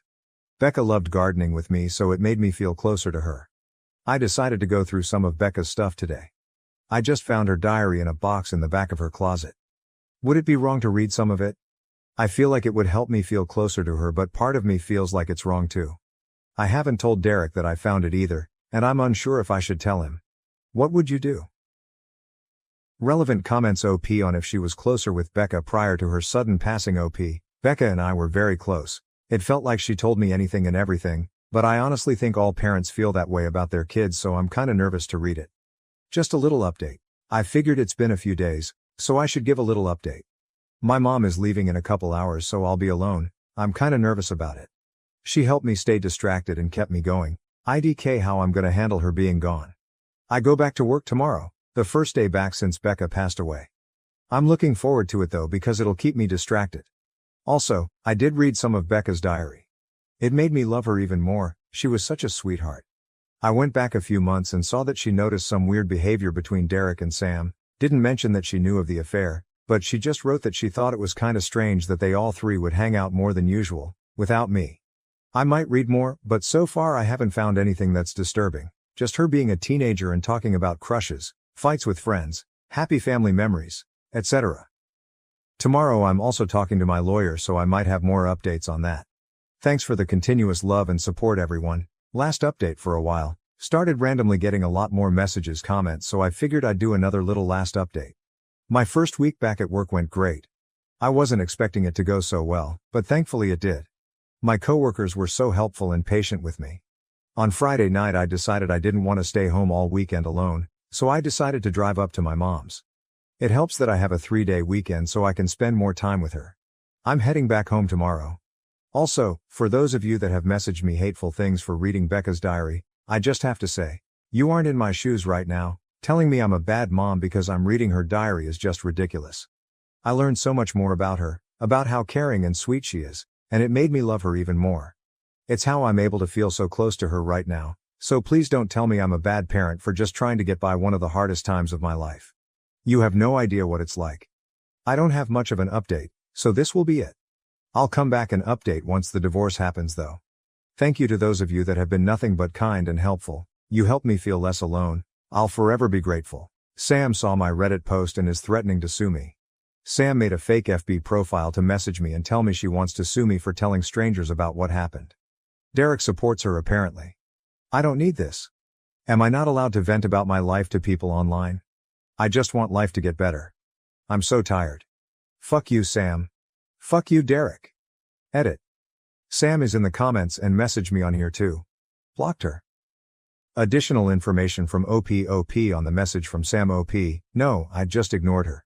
It might be an empty threat just to make my life harder, but I'm unsure. Her message said, so I was scrolling through TikTok and ended up on an account where they read Reddit posts and guess whose post they read? Yours. First you tell friends and family and then you go to a bunch of strangers and tell them our life story. I can't believe you, it isn't just your business to tell. Becca, would be so disappointed in you. Be prepared cause I think I'm gonna be suing you for this. This was no one else's business. You did this to yourself, remember that. I'm actually baffled. She thinks Becca would be disappointed in me. Am I the A for leaving my boyfriend after nearly 2 years of dating because he bought lingerie for his best friend as a joke? My boyfriend, 28, and I, 24, have been together for a year and a half. I love him a lot, and he has been pretty amazing to me. He is also the sort of person who has lots of friends and his close friends are pretty much family. He also loves to joke and play these harmless pranks on his friends, which sometimes makes me feel weird. Just for context, he has 2 female friends and 3 male friends. This is about my BF and one of his friends Claire, 28. Claire is a nice woman and we are friendly. My boyfriend also has never ignored me in favor of his friends or talked over me in front of them. Which is why I don't understand if I'm in the right. They, my boyfriend's friends, had a recently escalated prank fight. I had made it clear to my BF that I am not good at jokes and am rather stiff, and he said he would keep me out of it. Claire, my boyfriend, and another friend Kyle, 27, even had a huge throwing water balloons fight in Kyle's backyard. Then my boyfriend got pranked with dye in his body wash.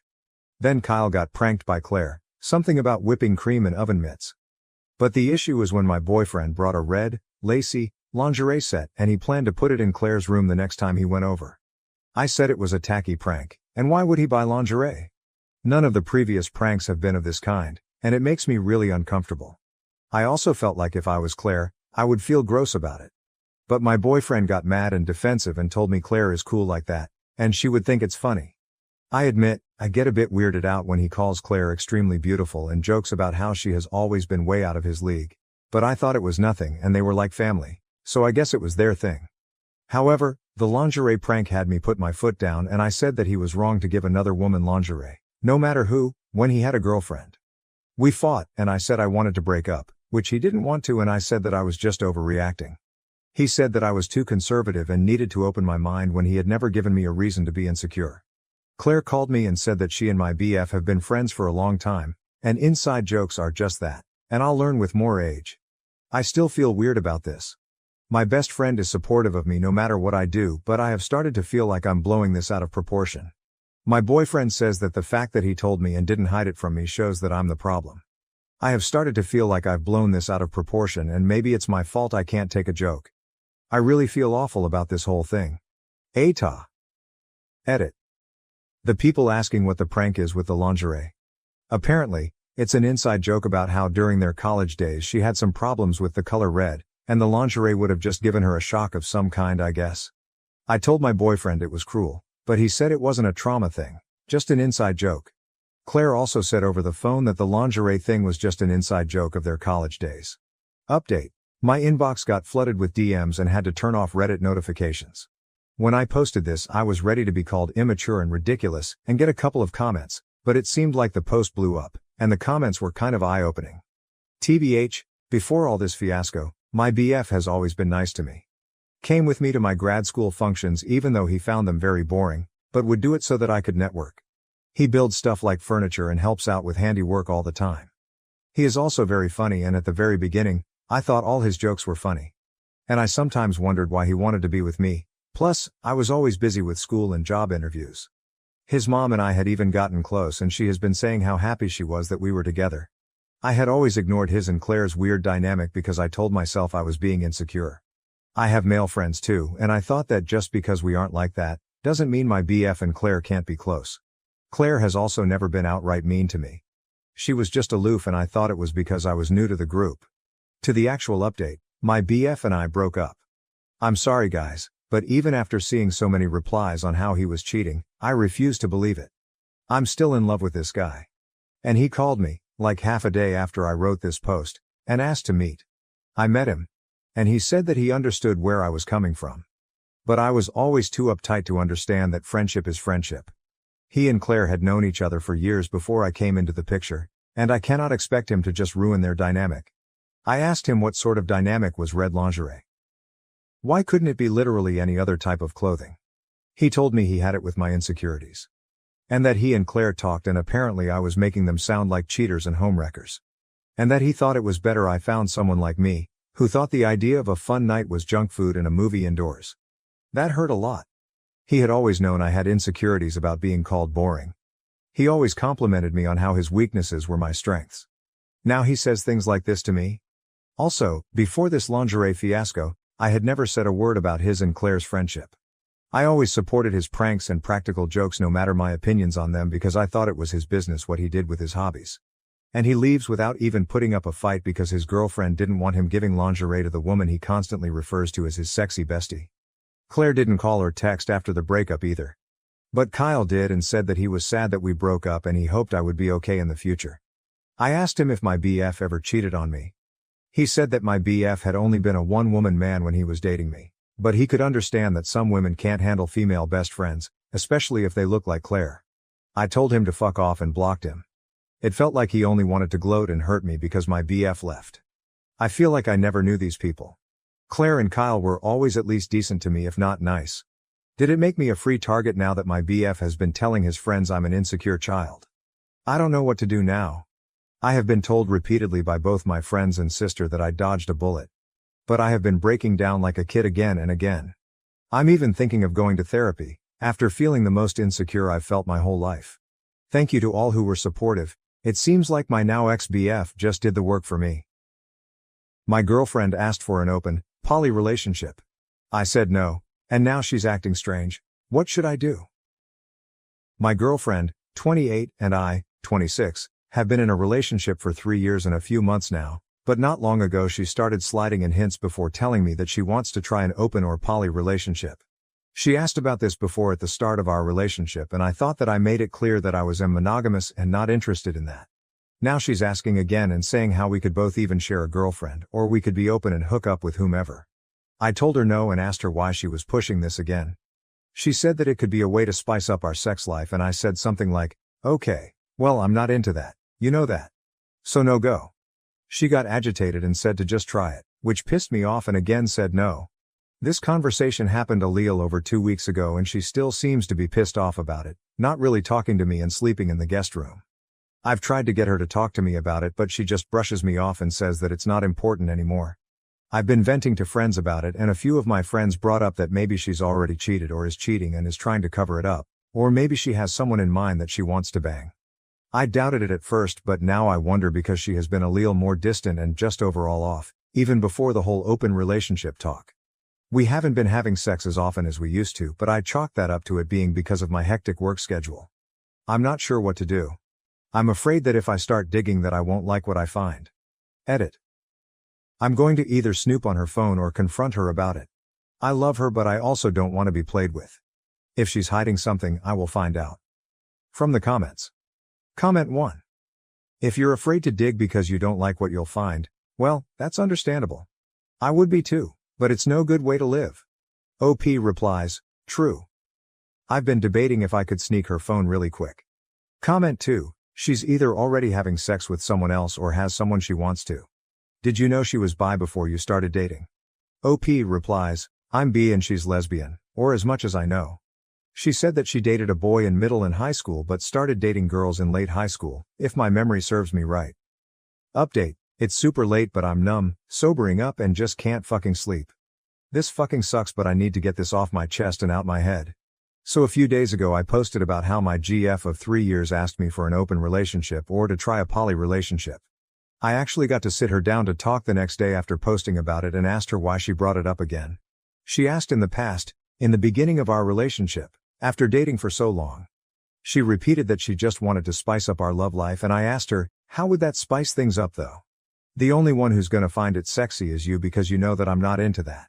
She said something about how I should be open-minded about it because so many people wish they had a partner like her that would be okay with them screwing other people. I said yeah, if they were into that then I'd get that. After a little more back and forth and talking in circles I just said listen, if you want to screw someone else then just say that. However, we'll be over. I love you but if you want this then you should go be with someone that would give you what you want cause I can't. I thought that she'd be a little remorseful or apologize or anything but what she told me. I assume she thought that I just broke up with her because she just got pissed and screamed out, oh so we're over? Fine. I've been screwing her guy friend, anyways and I'm pregnant. Yeah my lesbian GF is fucking pregnant by a fucking friend of ours. My hands are shaking just thinking about this again.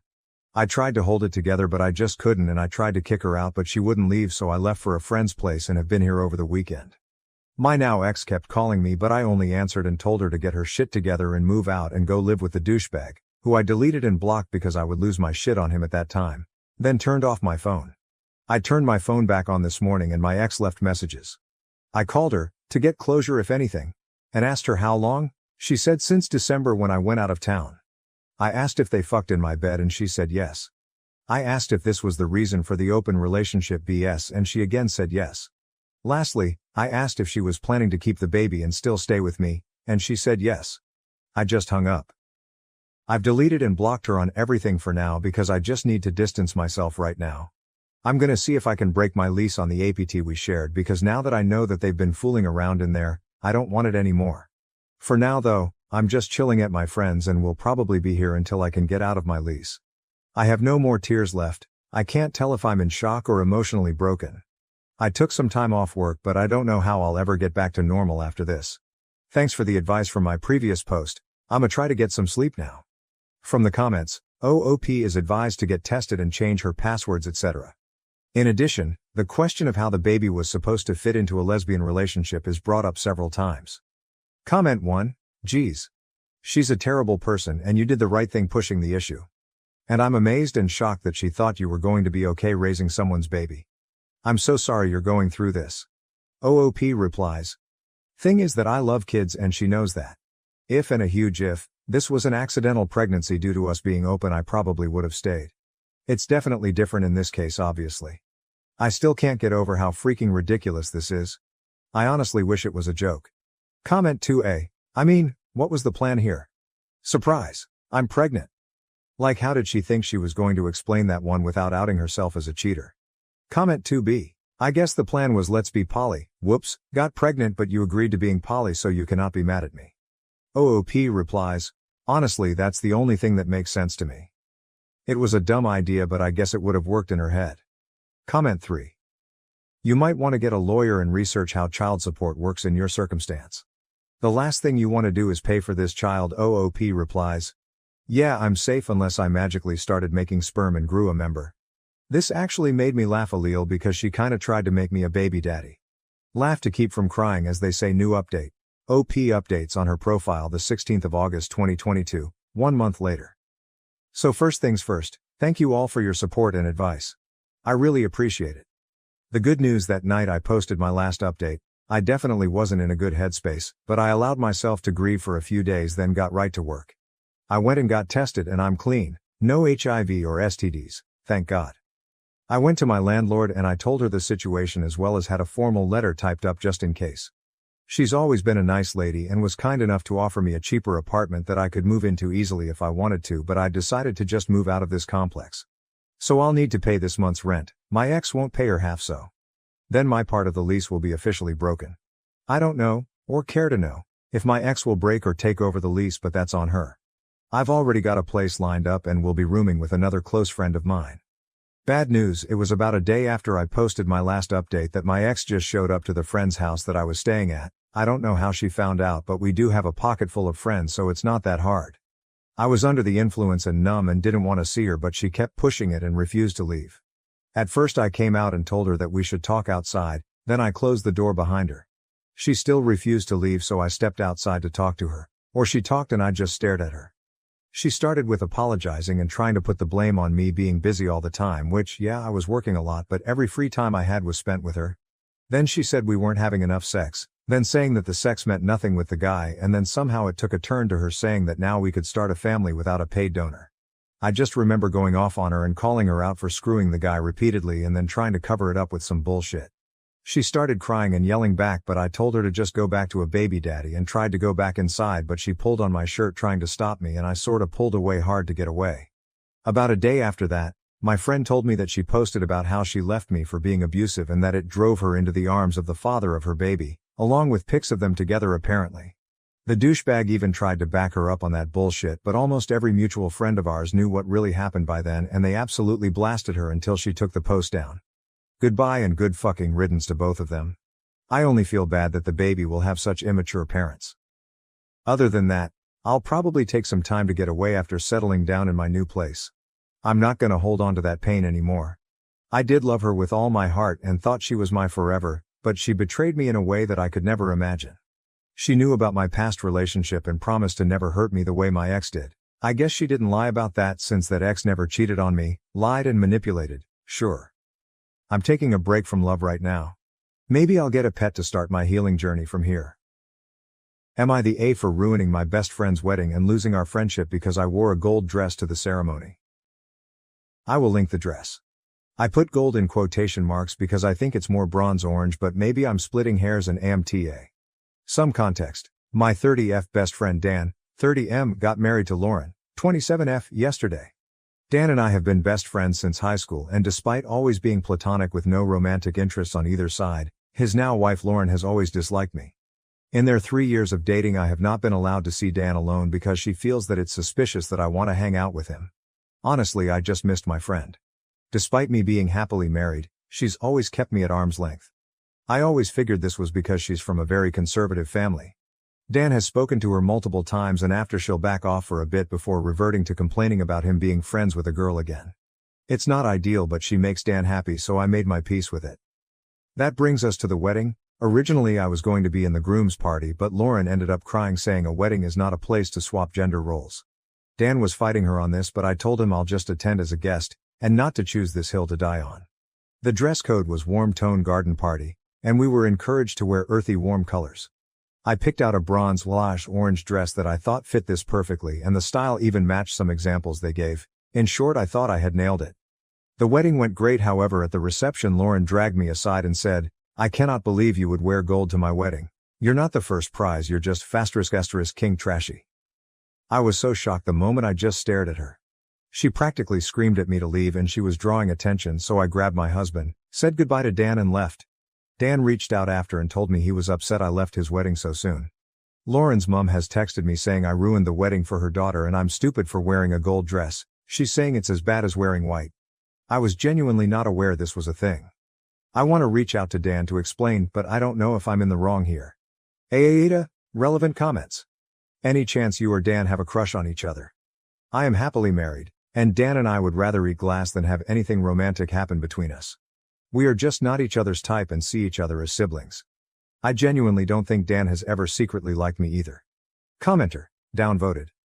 While I believe you, I have to think Dan has made comments about you around his wife for her to go so nuclear on you. Not to be weird, but how would you rate your attractiveness compared with hers? Are you similar or is there a big gap in your attractiveness? OP, that's hard to answer. We are two totally different people. I think we are both attractive in our own way. I am your Barbie stereotype, 5'11", blonde hair with a six-pack. She's a petite brunette bombshell with a beautiful tan and a full figure. I'm also a good 2 inches taller than Dan, hence he's not my type, I'm not his. So it's comparing apples and oranges. But I do get your point. Commenter. Have you and Dan ever had a convo about why you aren't allowed to be alone with him? OP, not just me but any woman. She doesn't believe in platonic friendships with the opposite sex. Why does Lauren's mom have your number? Can't you just forward that message to Dan? My guess is the group chat from the hens party. Lauren didn't have bridesmaids and her mom organized the hens night with a group text chat. Honestly, my husband told me they were acting crazy. I just needed an outside opinion before I called Dan, so hubby said I should post here.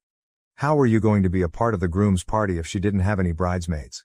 She technically had her mom as a MOH figure, I guess. She stood up there with her and organized the hens party. But they were just going to go with unequal numbers, and in the end, he just had his brother there with him. Update. Wow guys, I genuinely didn't know what to expect posting to strangers on this, but I am so thankful to my husband for suggesting this. I needed a non-biased view on this wearing gold to a wedding issue, and now it's clear that that was never the issue. Many of you asked if the dress I wore stood out, and honestly I know I'm biased saying this, but I genuinely don't think so. Another girl was wearing the exact same dress but in a dark red, which we had a laugh about.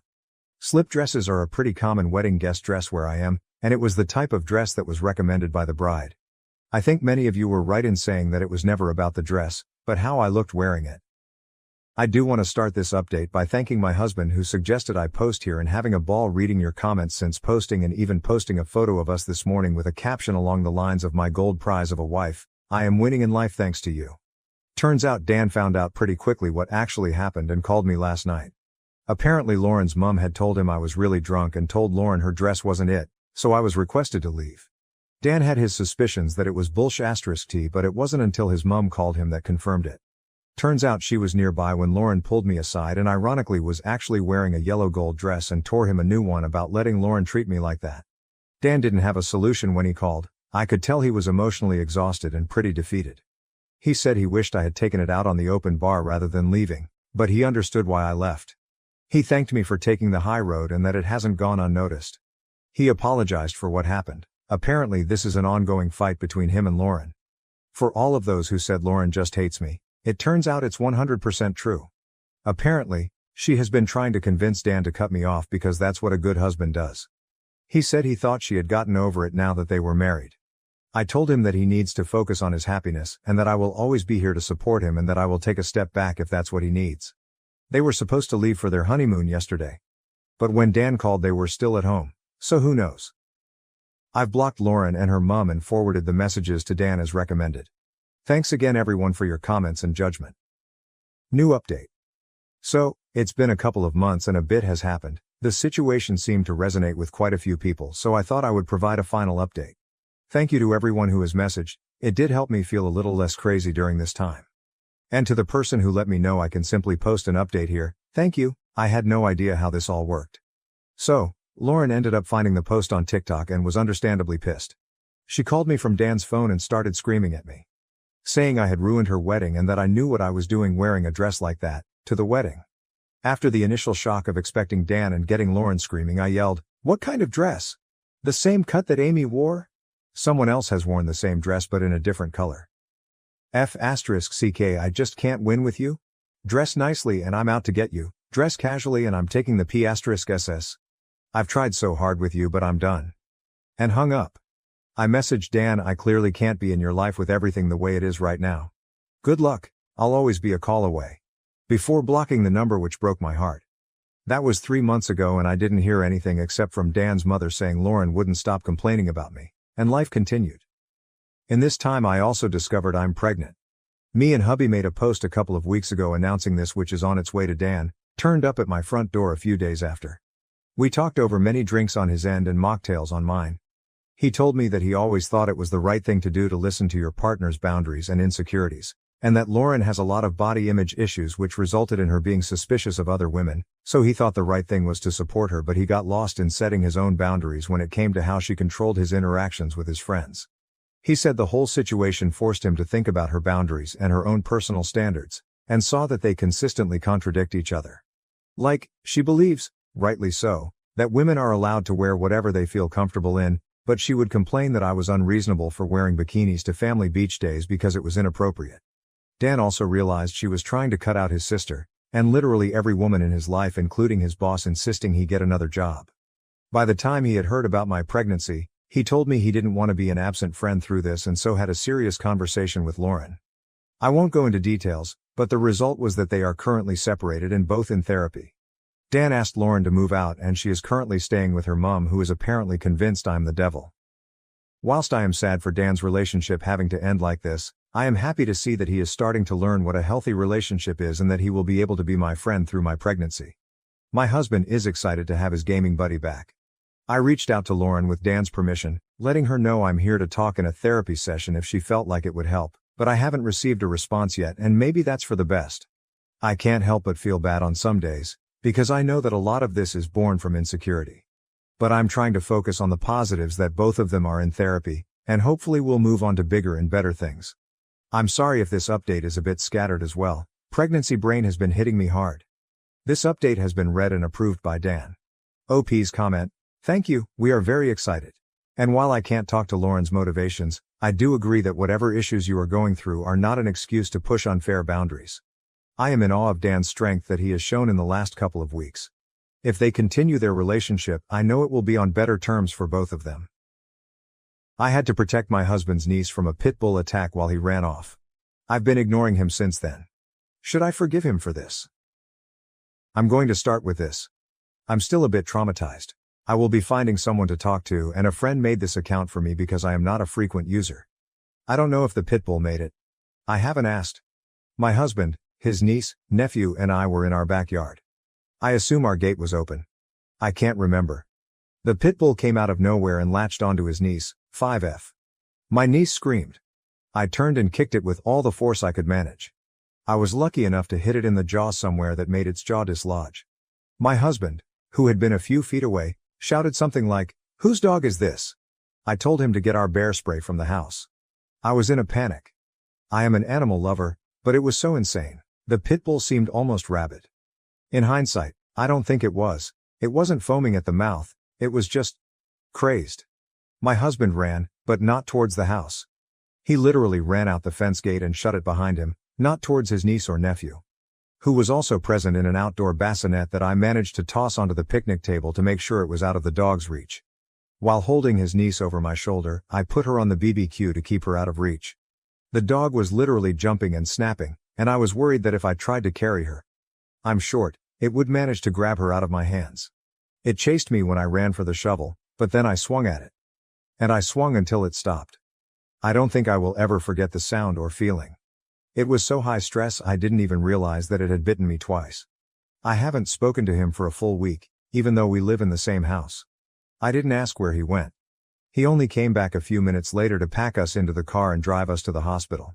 He's getting angry that I'm giving him the silent treatment, but I feel like it's his fault that I had to possibly end that animal. If he had gotten the bear spray, I literally keep it in my purse in case I'm ever attacked by an animal or otherwise, then I don't think I would have needed to do what I did. It was literally just inside the door. He knows where I keep it. Instead, he took off to God knows where. Me and 2 children, that I'm not even related to, could have died. It might not even be relevant, but I don't even like kids. I am staunchly child-free, and he is the one who offered us up to babysit for the weekend. I don't know, is this grounds for divorce? I'm not sure I can even look at him. Any attraction I had to him is pretty much gone. He tried to touch me yesterday. Just to move me so he could pass, and I smacked his hand away without even thinking about it like he was some stranger at a bar because it was literally jarring. He's just been skulking around, trying to talk to me, then getting frustrated, then skulking more. I wasn't expecting him to be macho and fistfight the freaking dog, but at least follow instructions. At least not leave me in a life and death situation with a toddler and an infant. Should I be able to chalk this up to in the moment panic? I don't even know if I want to hear him out. Relevant comments. Commenter. If it makes you feel better, that dog would have been considered dangerous and put down either way. You defended yourself and the children from an unprovoked attack. You were so courageous and saved the kids' lives. Be proud of yourself. OP, I know that consciously, I think, but thank you for saying that because I just feel so terrible. Commenter, downvoted. He absolutely might. Do it again. Would you feel differently if he told you that he was bitten by a dog when he was small? And he just couldn't stop himself from running away? I'm not trying to excuse him. People have flaws, and you have to decide if you can tolerate them or not. OP. No, I wouldn't really. Seeing as I was attacked pretty badly by a dog when I was young, Around 10, 11, I still have scars on my thigh. I still like dogs, and I would like to think I reacted appropriately in the situation. Those kids could have died. I could barely stomach explaining his niece's injuries to his sister. I was bawling, apologizing that I didn't do more. I can't imagine if something worse had happened. To a longer comment, we used to camp. I had trusted that he would be able to react appropriately. Also, he doesn't have any childhood incidents regarding animals that I know of. I actually do. I was attacked by a German Shepherd pretty badly, but I still like dogs. Commenter, downvoted. Fight, flight, freeze, or fawn. Everyone reacts differently to treat stress. In the middle of a crisis, some people panic and cannot follow instructions or even hear instructions. They're just in flight or freezing. These reactions aren't really something we can control. I mean, you don't even like kids, and your instinct was to protect and fight. I'd talk to him about it. OP. I'm trying to. I keep telling myself to try, and then I see him and I remember him freaking running. I don't know if I want to be with someone whose reaction is flight at all. Even if it comes naturally. One more thought from OP. If his niece and nephew had died, I just don't think anyone would give a damn about his instincts. That's the thing, because they could have. Why should he have to protect you? Would you protect him? I expect us to protect each other, I guess is what I mean. I didn't expect him to take one for the team. I expected him to have my back. Update. My friend said that people update often, but I don't know how to attach it to the other post. I thought I'd update since a few things have happened. Sorry if this is needlessly long. I didn't expect this to get so many comments and kindnesses.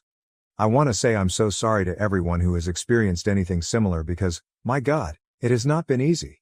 For everyone worried about my mental health, I got an appointment through an app with my work yesterday because I decided I really needed it and labeled it high priority. However, it felt like just a preliminary meeting. She said she wanted to get me feeling a bit more comfortable because I was visibly tensing up whenever I started talking about it, and she even noticed it through the video chat. Last night, I also told my husband I needed space. I apologize that I don't have more of an update on our relationship than that. I wasn't as nice as I wanted to be, he argued and didn't want to leave, it's my house. But I told him I just didn't want to look at him, that I couldn't look at him. He cried, and I hate that I felt apathetic towards it. I haven't slept well, so I'm not sure if I'm just overtired and still so shaken. I was also emotionally exhausted after the appointment, so that might have added to it. I got a few questions about his sister and her husband, so I thought I'd answer. They aren't speaking with him. I don't know when it happened. I was definitely out of it at the hospital while I was getting the stitches and everything. But I do think after I was done blubbering and trying to explain how something so terrible happened to their little girl under our watch, they apparently asked him where he was. I still haven't talked to him about where he went, so I don't know. However, it clearly didn't satisfy them. His niece just got out of the hospital yesterday, so that really triggered everything and a lot happened. I had sent flowers, a bear, and this one toy she'd been asking about. I didn't go to the hospital though. I was scared seeing me would make her nervous. But his sister and her husband sent me flowers too, and it made me bawl again. I'm just a freaking mess, honestly. The father sent me a long message that I haven't been able to get through, but it's the sweetest thing anyone's ever sent me. He also sent me a $1,000 Visa card. I literally thought I was reading the amount wrong. They are good people, and I still feel terrible that I couldn't have done more for her. Everything's just replaying in my head. Anyway, I obviously haven't looked into filing yet, but I am not against the idea of it, and it really did help me feel better about wanting a divorce over this. I know fight or flight can't be helped, but now I think I realize that it's okay not to want to be with someone who would leave you behind. I think I can say I'm a fighter, and I want a fighter with me. Maybe he'd be better off with a runner instead too. Then he at least wouldn't be leaving someone behind. I don't know. It feels like I'm done. But I'm also just a mess, so right now I'm just glad I have space. Thank you to everyone for making me feel like I wasn't being ridiculous. I think it always feels like there should be multiple issues that tear a marriage apart, unless it's infidelity or something, and it's like I know he may not have meant to betray me, but he still did.